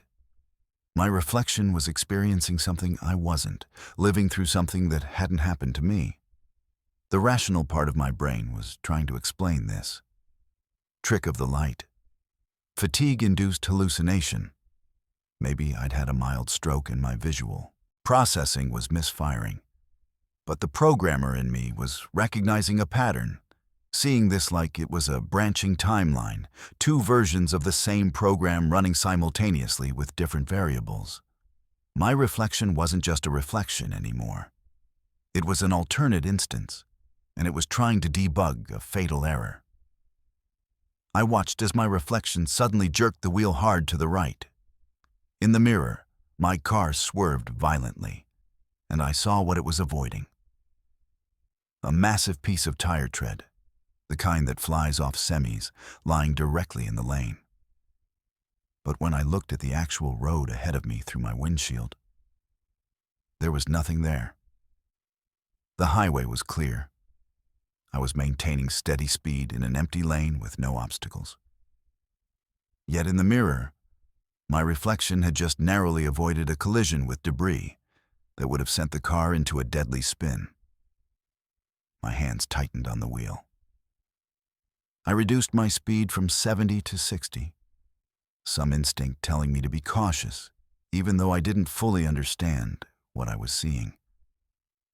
The reflection in the mirror was pulling over onto the shoulder, the car coming to a stop. I watched myself get out of the car in the reflection, watched me walk around to inspect the tires, watched me pull out my phone. The me in the mirror was making a call, pacing, agitated. Then the reflected me looked up, looked directly into the rearview mirror, and I swear we made eye contact across whatever dimensional barrier separated us. The reflected me started gesturing frantically, pointing down the road ahead, shaking its head violently. It was warning me, trying to communicate across the barrier of the mirror. I slowed down more, now doing 50 in a 65 zone, my eyes constantly flicking between the road and the mirror. In the reflection, I watched myself get back in the car and start driving again, but slower, more cautiously. The timeline in the mirror was ahead of mine by what looked like maybe 10 minutes. My reflection had already experienced what I was about to encounter. The sun was setting faster now, the real sky starting to match the darker tones I'd seen in the mirror. I came around a gentle curve, and there, maybe a quarter-mile ahead, was a semi-truck parked on the shoulder. Hazard lights blinking, nothing unusual about that. Trucks break down, but in my rearview mirror, I watched my reflection approach the same truck, watched what happened next, and felt my blood go cold. In the mirror, a figure stepped out from behind the truck directly into the lane. My reflection swerved to avoid it, jerking into the opposite lane, and that's when a car appeared from the other direction, headlights blazing. The collision was head-on. I watched my car crumple, watched the mirror's perspective tilt sickeningly as the vehicle rolled, watched the image go dark and static-filled. I'd just witnessed my own death. The death that would have happened if I hadn't been watching, if I hadn't been warned, if my reflection hadn't lived through it first and somehow found a way to show me. I pulled over immediately, my heart racing, hands shaking. The semi-truck was still ahead of me, hazard still blinking in the growing darkness. I sat there trying to process what I'd seen, trying to apply logic to something that defied it. Parallel timelines, quantum mirrors, some kind of temporal echo where one version of events played out microseconds ahead of another. The explanations didn't matter as much as the warning. My reflection had died so I could live. I waited 20 minutes before continuing, letting whatever variables had caused that accident shift and change. When I finally drove past the semi-truck, there was no figure that stepped out. No oncoming car appeared. The moment passed uneventfully, and I continued down the highway. But I kept watching the mirror, kept looking for discrepancies between my reality and the one my reflection inhabited. It happened again near Hawthorne. The mirrors showed me hitting a patch of black ice that didn't exist yet, showed my car spinning out, showed the guardrail approaching too fast. I slowed down, changed lanes, and when I reached that exact spot, ice had just started forming. Invisible in the darkness, but deadly. I crept over it at 30 miles per hour and made it through safely while my reflection's timeline showed a crash that would have sent me over the embankment. 3 more times that night, the mirror showed me disasters that hadn't happened yet. A deer jumping into the road that I avoided by preemptively slowing down. A car running a red light at an intersection where I waited an extra 5 seconds before proceeding. A pothole that would have blown my tire positioned exactly where I would have hit it if I hadn't drifted into the other lane. Each time, I watched my reflection experience the catastrophe first. Watched alternate versions of myself crash, collide, careen out of control. And each time, because I'd seen it happen in the mirror, I was able to prevent it in reality. My reflection was dying over and over again, living through every possible disaster, every fatal mistake, every wrong decision, so that I could make the right choices. It was saving me by sacrificing itself repeatedly. I started talking to it, to my reflection, thanking it out loud even though I knew it couldn't hear me, even though the barrier between our timelines was absolute.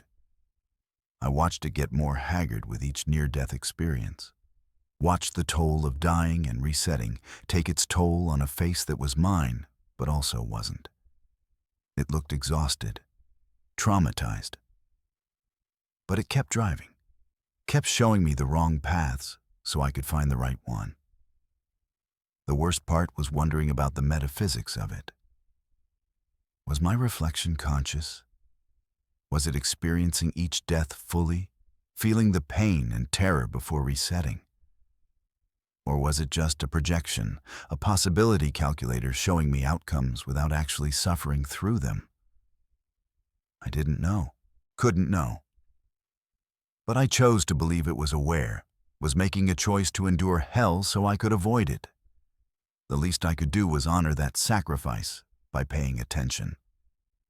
I made it to Reno at 2 a.m, pulled into a hotel parking lot and just sat there, staring at my rearview mirror. The reflection was normal now. Just me, sitting in a car, looking tired and shell-shocked, but alive.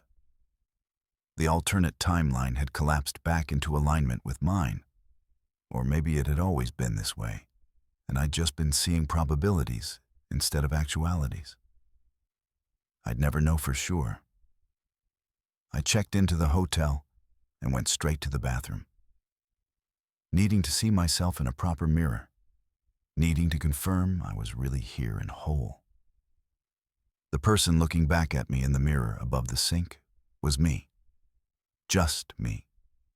Normal reflection doing exactly what I did with no time lag, no warnings, no desperate gestures.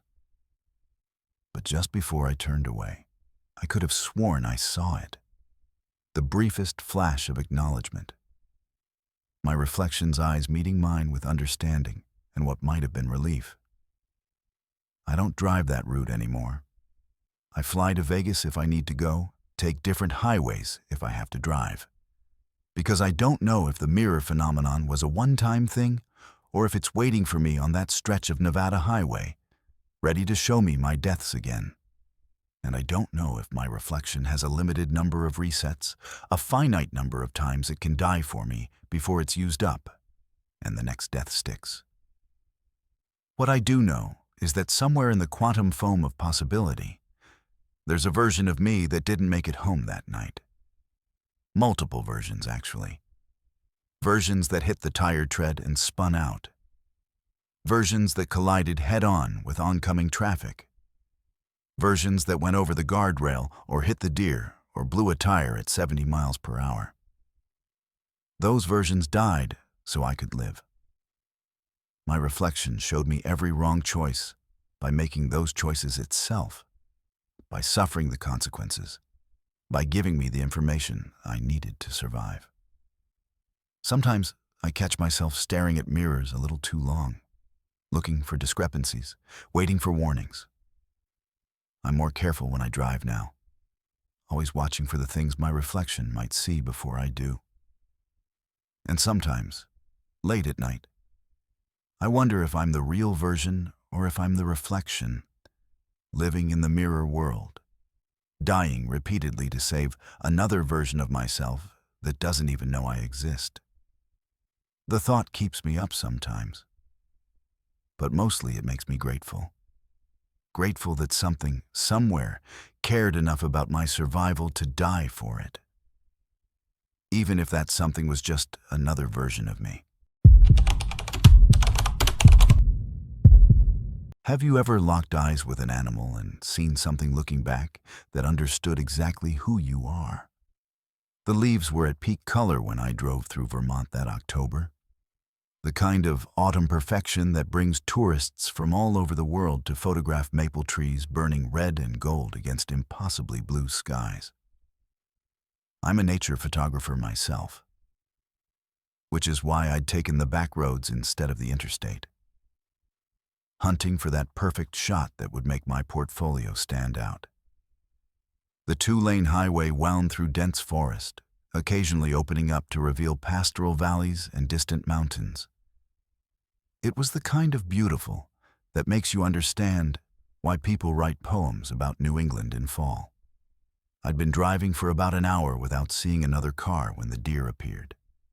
Not darting across the road like they usually do, not bounding from the tree line in that characteristic panic. This one walked out slowly, deliberately, and positioned itself directly in the center of my lane about 50 yards ahead. I slowed down, expecting it to bolt at any moment. Deer are skittish creatures, all nervous energy and ready flight. But this one just stood there, facing my approaching car, absolutely motionless. As I got closer, I could see it was a massive buck. Easily 12 points on his rack, the kind of animal hunters dream about. His coat was the deep brown of healthy wildlife, muscles defined beneath the fur. He should have been magnificent, should have been beautiful.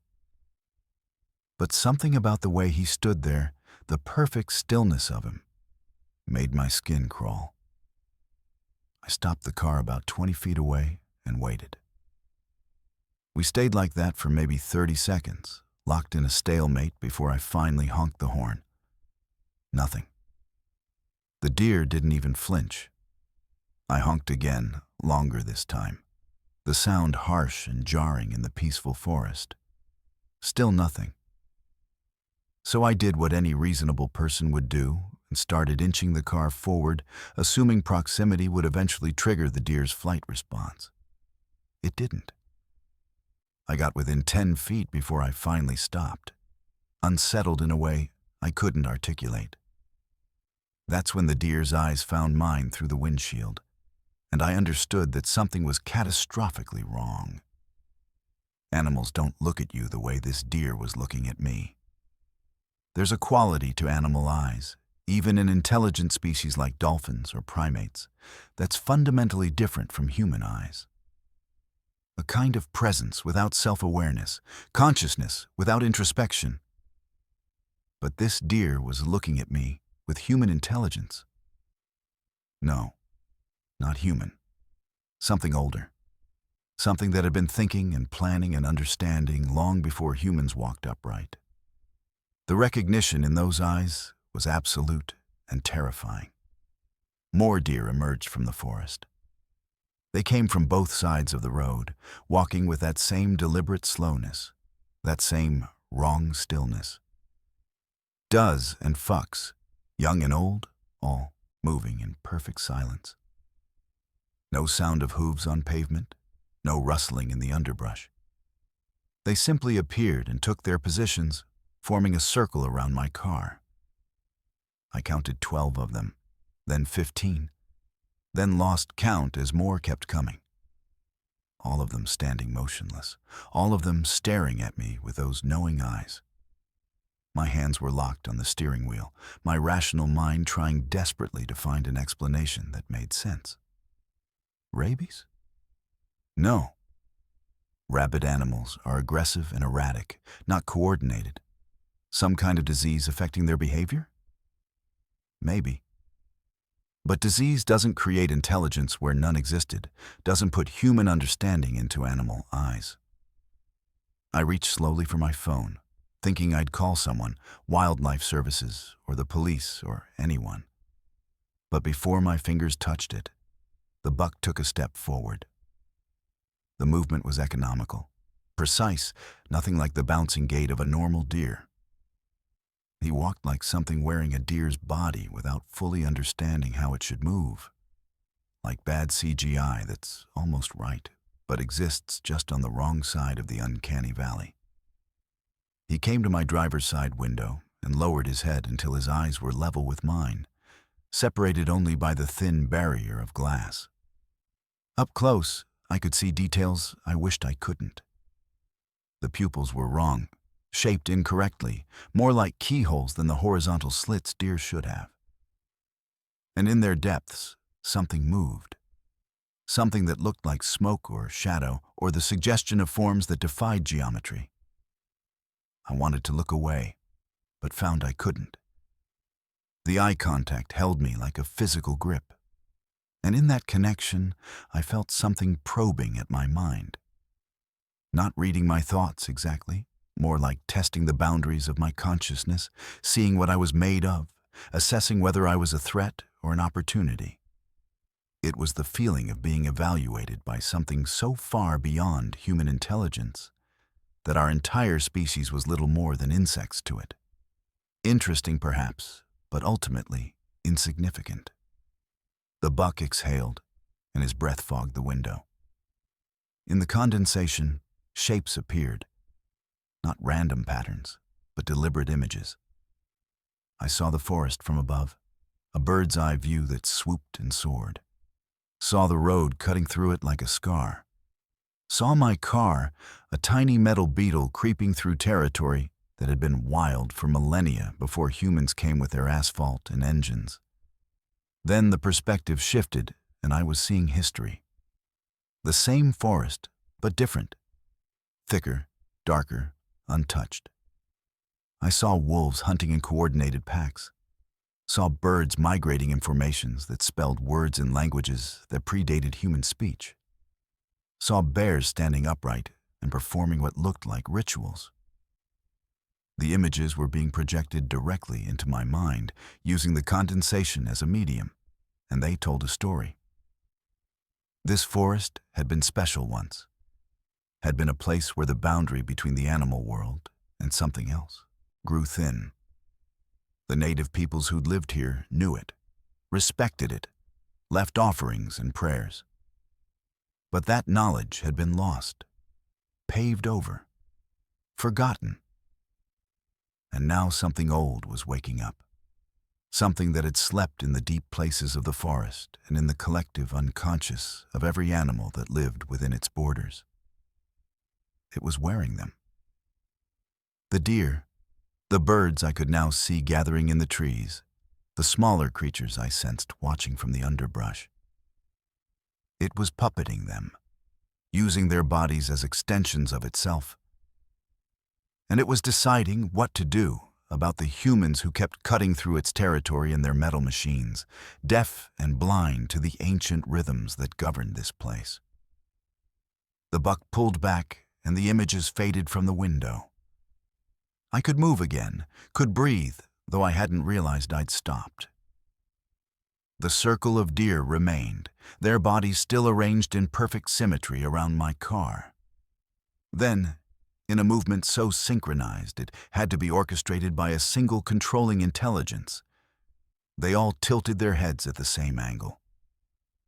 45 degrees to the left, an angle that no animal would naturally hold, an angle that screamed wrongness. I heard it then. All of them, every deer in that circle, speaking in perfect unison. Not with voices, because deer don't have the vocal apparatus for human speech, but with something deeper. A vibration that bypassed my ears entirely and resonated directly in my chest, in my bones, in the primitive part of my brain that still remembered when humans were prey. They said one word: And that word was a name that had no human translation. A sound that was part wind through leaves, and part the crack of antlers in rutting season, and part the whisper of something much older and more terrible. Then they spoke again, and this time the word was in English. Leave. Not a request, not a warning. A command issued by something that had claimed this forest as its own, and was informing me that I was trespassing in a domain where human rules didn't apply.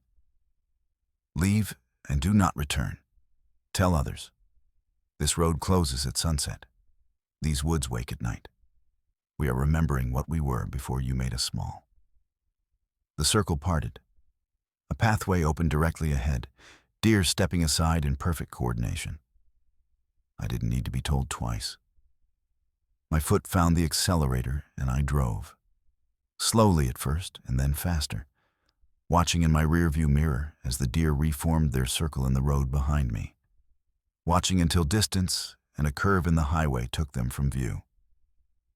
I drove until I hit the interstate, until I was surrounded by traffic and concrete and the comfortable mundanity of human civilization. I never went back, never returned to those back roads or that forest. I told myself I'd imagined it, that I'd had some kind of episode, maybe been exposed to carbon monoxide, or had a micro-sleep that manifested as a waking dream. But 3 months later, I saw a news article. Vermont State Police had closed several back roads in the northeast part of the state due to unusual wildlife behavior. Drivers reported deer blocking roads, surrounding vehicles, acting in ways that defied normal animal patterns. One driver claimed the deer had spoken to him. He was evaluated for psychological issues and released, but the road stayed closed. More articles followed over the next year. Hikers going missing in those forests. Search parties finding their camping equipment arranged in circular patterns with no sign of struggle, as if they'd simply walked away voluntarily into the deep woods and never came back. Wildlife biologists reporting impossible migration patterns. Animals moving in formations that suggested coordination beyond instinct.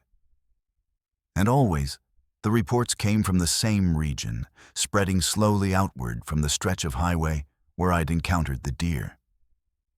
I think about it often, about what I saw in those eyes, what I felt probing at my consciousness.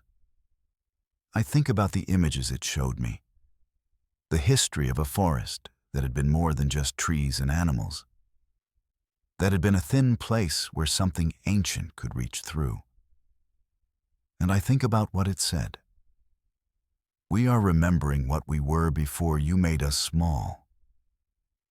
What did we do to the animal kingdom when we domesticated it, corralled it, paved over its territories, and reduced its habitats?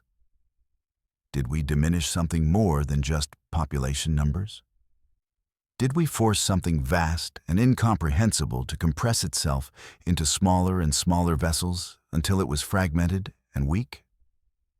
And now, in the few places where true wilderness remains, is it reassembling, remembering its power, taking back what was lost?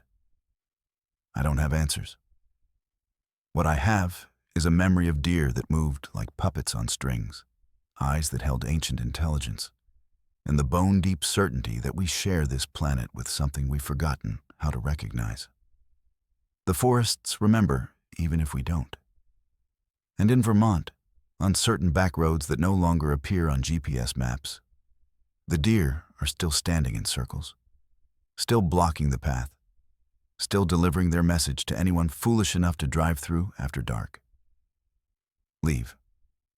Do not return. The wild places are waking up, and they remember what we did to them. They remember, and they're deciding whether to let us continue sharing their space. I was given a warning. I was allowed to leave. But I don't think that mercy will be extended forever. Something is stirring in the deep forests of America, wearing the bodies of animals we thought we understood, speaking with voices we've spent centuries trying to forget. And it's not going back to sleep. What if you entered a tunnel but could never find the exit? I teach high school history in Philadelphia, and I was driving to Pittsburgh to visit my sister for Thanksgiving. She'd just had her first baby, and I was finally going to meet my nephew after months of pandemic delays and scheduling conflicts. The drive should have taken 5 hours. I left at 2 in the afternoon, planning to arrive in time for dinner. The Allegheny Mountain Tunnel on the Pennsylvania Turnpike was just another tunnel, one I'd driven through dozens of times over the years. 1 mile long, carved through solid rock. Nothing special about it, except that this time, I never came out the other side. I entered at 4:47 p.m. according to my dashboard clock. I remember checking it because I was making good time and feeling pleased about that. The tunnel swallowed my car in the usual way, the sudden darkness after bright autumn sunlight, the yellowish glow of the sodium lights running along the ceiling, the slight echo quality of enclosed space. I was listening to a podcast about the French Revolution, something I'd assigned my AP students to listen to, making sure it was appropriate. The host was talking about the tennis court oath when I noticed I'd been in the tunnel for longer than I should have been. The Allegheny Tunnel takes maybe a minute to drive through at highway speeds. I'd been inside for at least 3 minutes, and there was still no sign of the exit. Just more tunnel stretching ahead, the lights creating a rhythmic pattern that went on and on. I turned down the podcast volume and checked my speedometer. 65 miles per hour. Normal speed. The white lines on the road were zipping past at the normal rate. But the tunnel wasn't ending. 5 minutes in, the podcast episode ended and started automatically playing the next one. I turned it off entirely, needing to concentrate, needing to understand what was happening. The tunnel walls looked the same. Gray concrete, slightly curved, running with moisture in places. The lights overhead were evenly spaced, creating that repetitive pattern that made it hard to judge distance. I passed an emergency phone station, the kind they install every few hundred feet for breakdowns. Then another one. Then another. They were spaced too close together, appearing every 30 seconds or so when they should have been much further apart. 10 minutes. My odometer said I'd traveled more than 10 miles. The tunnel was supposed to be 1 mile long. I was now 10 miles deep inside a mountain, inside a space that shouldn't exist. And there was still no exit. No other cars. I hadn't seen another vehicle since entering. The turnpike is usually busy, but I was completely alone in this impossible space. I tried to slow down, but my foot pressing the brake pedal didn't seem to affect my speed. The car continued at exactly 65 miles per hour, no matter what I did. 15 minutes. The walls were getting closer, not dramatically, not in a way I could point to and say definitively that they'd moved. But there was less space on either side of my car than there had been when I entered. The tunnel was narrowing incrementally, and I was still moving forward at constant speed, unable to stop, unable to turn around. I tried calling my sister, but my phone showed no signal. Tried the radio, but every station was static. Tried honking my horn, and the sound was wrong, muffled and dead, like the tunnel was absorbing it. 20 minutes. I could reach out my window and touch the wall now if I wanted to. The tunnel had compressed to barely wider than my car, the walls close enough that I could see every detail of the concrete, every crack and water stain. And I started noticing something else. Marks on the walls, scratch marks, long gouges in the concrete that looked like they'd been made by something metal dragging along the surface. Like cars. Like other vehicles that had been squeezed by the narrowing tunnel until they scraped against the walls. 30 minutes. The ceiling was lower. I could feel it even though I couldn't see it through my roof. Could sense the mass of rock pressing down, the space contracting in all dimensions. My breathing was getting faster, shallower. Claustrophobia clawing at my chest, even though I'd never been claustrophobic before. But this was different. This wasn't an irrational fear. This was a rational response to being slowly crushed inside a tunnel that was physically impossible and getting smaller by the minute. I started seeing other cars, or pieces of them. A side mirror embedded in the wall like a fossil. A bumper pressed flat against the concrete. A license plate bent in half and wedged into a crack. Evidence of other vehicles that had been caught in the tunnel, compressed and absorbed as the space contracted around them. How long had they lasted? How long had their drivers spent driving forward at constant speed, watching the walls close in, before the tunnel finally crushed them completely? 45 minutes. My side mirrors were scraping the walls now, creating that horrible screeching sound of metal on concrete. Sparks flew past my windows. I was yelling, screaming at the tunnel, at God, at whatever force was doing this. My car was going to be compressed like the others, flattened and incorporated into the walls, and there was nothing I could do about it. I couldn't stop, couldn't turn around, could only keep driving forward into the narrowing throat of this impossible space. 1 hour. The walls were touching my car now, a constant grinding pressure on both sides. My windows were cracking from the stress, spiderweb patterns spreading across the glass. The ceiling was low enough that I could see it now, descending slowly, the lights flickering as they were crushed. I was going to die in here, going to be pressed flat and become part of the tunnel's collection of consumed vehicles and drivers. Another set of scratch marks on the wall for the next victim, too. Notice. And then I saw it. Light ahead. Not the yellow-white of tunnel lights, but natural light. Daylight. The exit. It was there, maybe 200 yards ahead, a circle of blessed outside world. But the tunnel was still narrowing, and I wasn't sure I'd make it. The walls were grinding against my car hard enough to slow me down, despite the engine roaring. The ceiling was inches from my roof. I was being forced down in my seat, hunching, the pressure from above starting to compress the car's frame. 100 yards, 50. The windshield shattered from the pressure. The ceiling was crushing down on the roof, metal groaning and buckling. I could barely breathe, could barely move. 25 yards. The exit was right there, but my car was wedged tight, barely moving, being pulverized between the contracting walls. 10 yards. I made a decision. I unfastened my seatbelt, forced open the door, which immediately got torn off by the wall, and threw myself forward out of the car. I hit the pavement hard and rolled, the concrete tearing my clothes and skin. Behind me, I heard the final scream of metal being compressed, my car's death shriek as the tunnel crushed it completely. I scrambled forward on hands and knees, the ceiling now so low I couldn't stand, crawling desperately toward the light. The tunnel was closing like a throat swallowing, and I was barely ahead of it, barely staying in front of the contraction. I exploded out of the tunnel exit and tumbled down an embankment, rolling through grass and leaves until I hit flat ground and lay there gasping. Above me was sky. Real sky. I was out. I'd made it. I looked back at the tunnel entrance, expecting to see my crushed car, expecting to see the narrow slit I'd barely escaped through.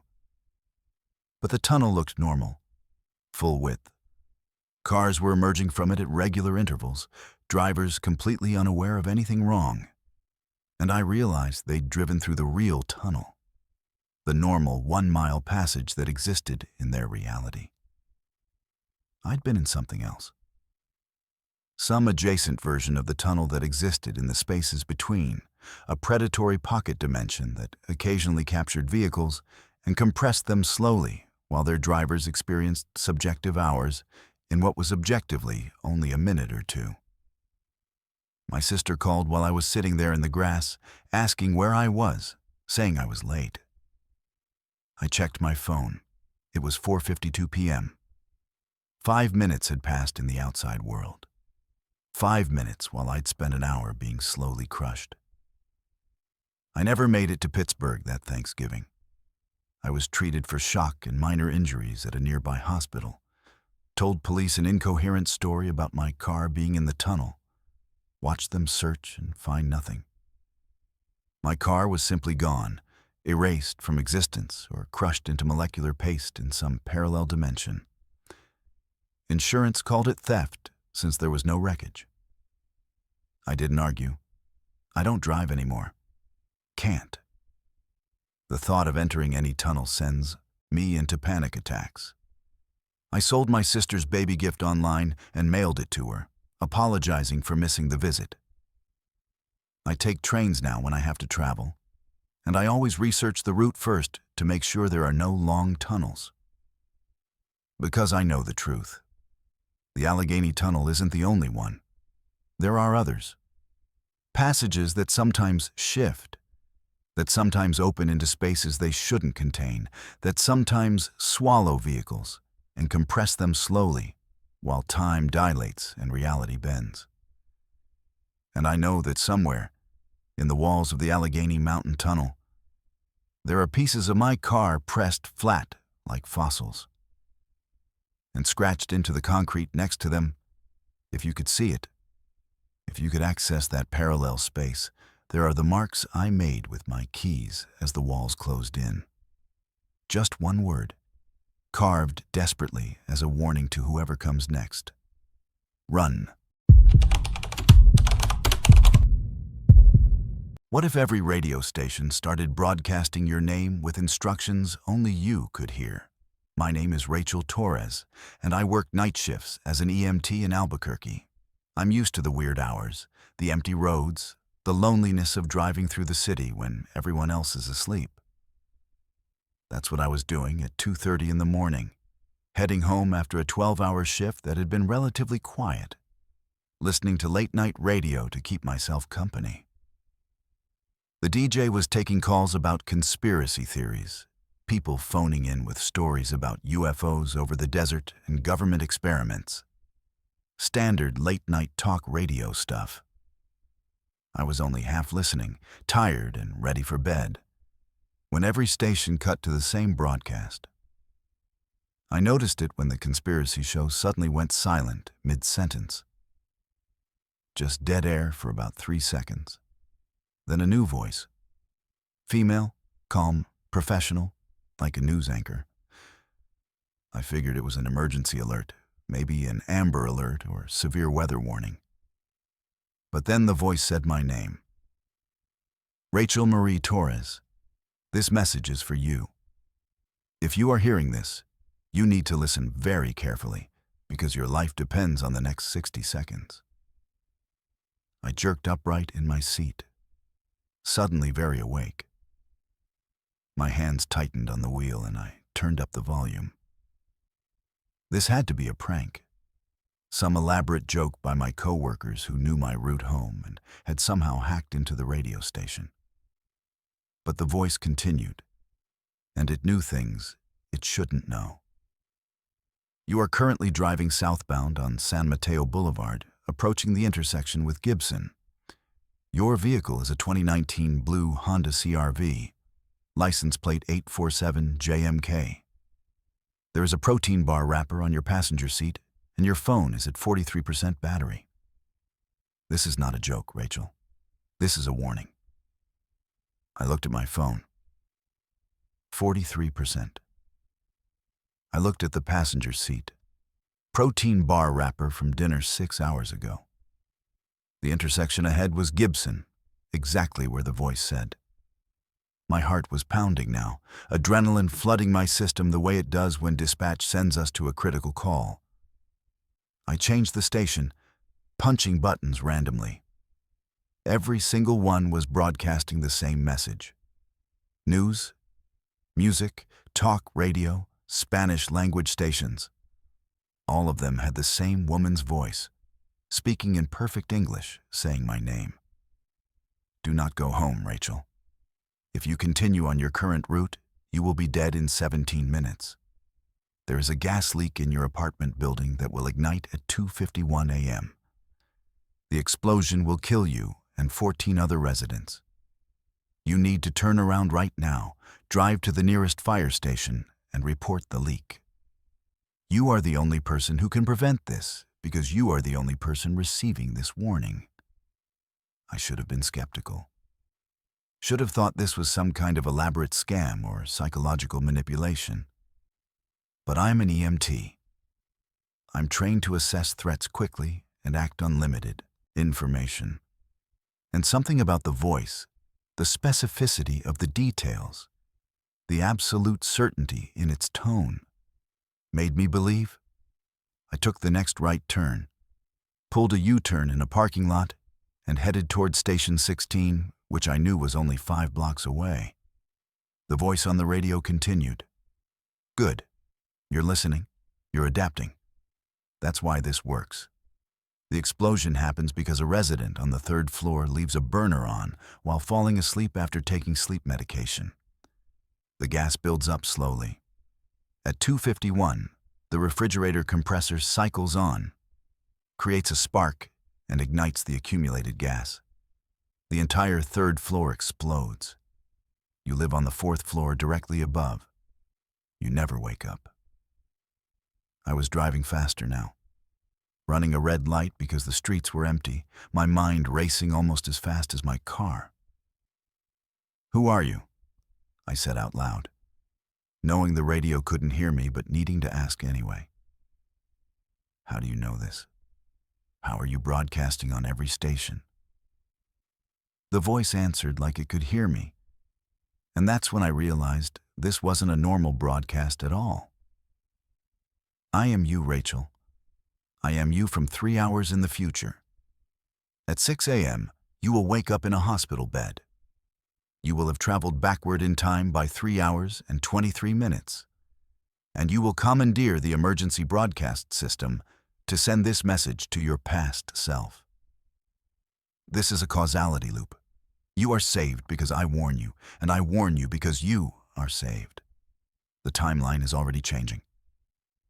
My hands were shaking on the wheel. Time travel. Impossible. Completely impossible. But the voice sounded exactly like mine. Now that I was listening for it, I could hear my own inflections, my own speech patterns, the slight New Mexico accent I'd picked up after living here for 8 years. I was listening to myself from the future, and my future self was trying to save my life by hijacking every radio station in Albuquerque. You're going to have questions. Don't. There isn't time. The paradox is stable as long as you follow the exact sequence. Arrive at Station 16 at 2:43. Tell them about the gas leak at the Skyline Apartments on San Mateo. Give them Unit 304, resident name Patricia Orozco. They'll dispatch immediately. The building will be evacuated by 2:48. The explosion still happens, but no one dies. That's the critical difference. No one dies. I pulled into the fire station parking lot at exactly 2:43 according to my dashboard clock. Ran inside. The firefighters on duty looked up surprised, probably wondering why an off-duty EMT was bursting into their station at this hour. I gave them the information exactly as the radio voice had instructed. Building address, unit number, name. They looked at me strangely, but protocol is protocol. Gas leaks get immediate response. They were rolling out in the trucks within 2 minutes while I stood there in their common room, shaking, listening to the radio mounted on the wall. The broadcast had changed. Now it was playing normal programming, different stations playing different content. Whatever had hijacked the frequencies was done. My future self had delivered her message, and now the timeline was progressing normally. Or as normally as possible when you've just experienced a temporal paradox. One of the firefighters had stayed behind to take my statement, asking how I knew about the leak. I told him I'd received a call. He wrote it down without questioning further. Emergency services are used to weird circumstances. We heard the explosion at 2:51, distant but unmistakable. A low thump that rattled the windows, followed by sirens. The firefighters' radio crackled with urgent traffic. Explosion at Skyline Apartments. Building evacuated 3 minutes prior. No casualties. Significant structural damage, but everyone accounted for. The firefighter looked at me with new respect. That call, you got saved lives. If the building hadn't been evacuated. He didn't finish the sentence. Didn't need to.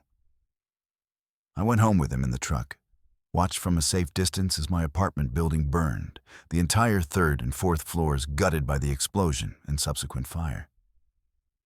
Everything I owned was gone. Photos, clothes, my grandmother's jewelry, all of it destroyed. But I was alive. 15 people were alive. Because someone, something, some version of me from a future that may or may not still exist, had found a way to send a warning backward through time using the emergency broadcast system. 3 hours later, I was in an emergency room being treated for smoke inhalation and shock. Nothing serious, just observation. I was lying in the hospital bed at exactly 6 a.m. when I felt it. A lurch in my perception, a momentary discontinuity like a skipped frame in a film. And suddenly, I knew things I hadn't known a second before. Knew about the explosion, knew about the timeline, knew I had to get to the broadcast center immediately and send the warning to my past self. I left the hospital against medical advice, still in my soot-stained clothes. Drove to the regional emergency broadcast facility and used my EMT credentials to gain access, claiming there was an imminent disaster that required immediate alert.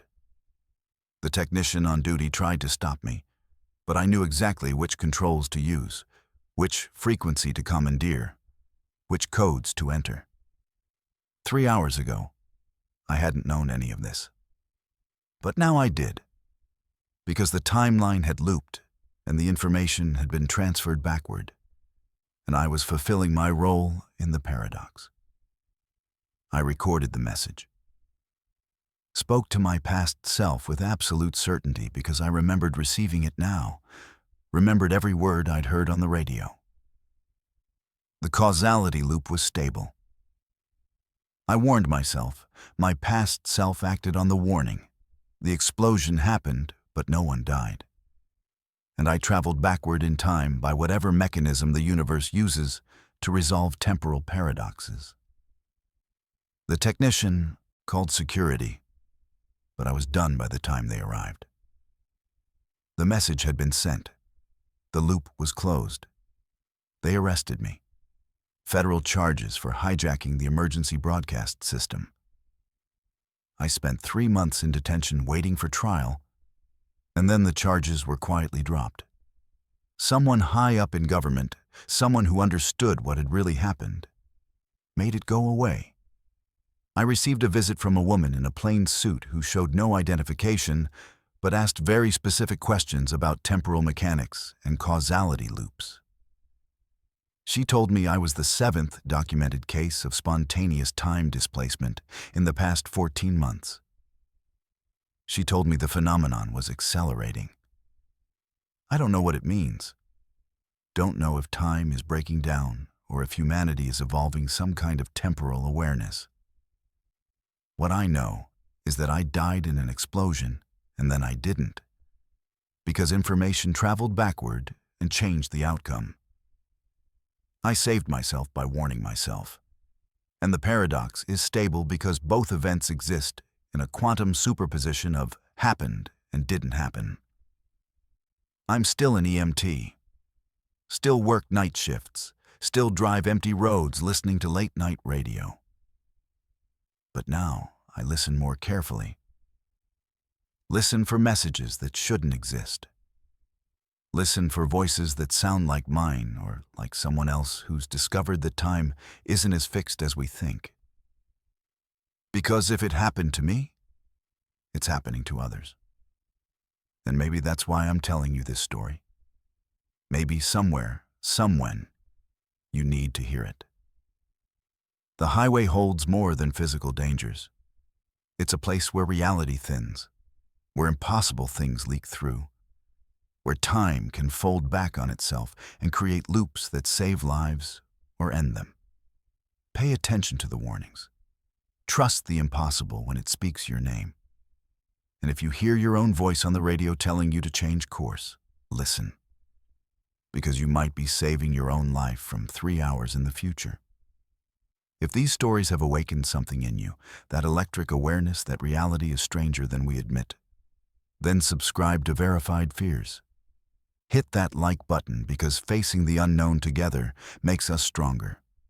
Share this with someone who needs to know that the highway remembers, that time isn't fixed, and that sometimes the only thing standing between us and disaster is a warning from ourselves.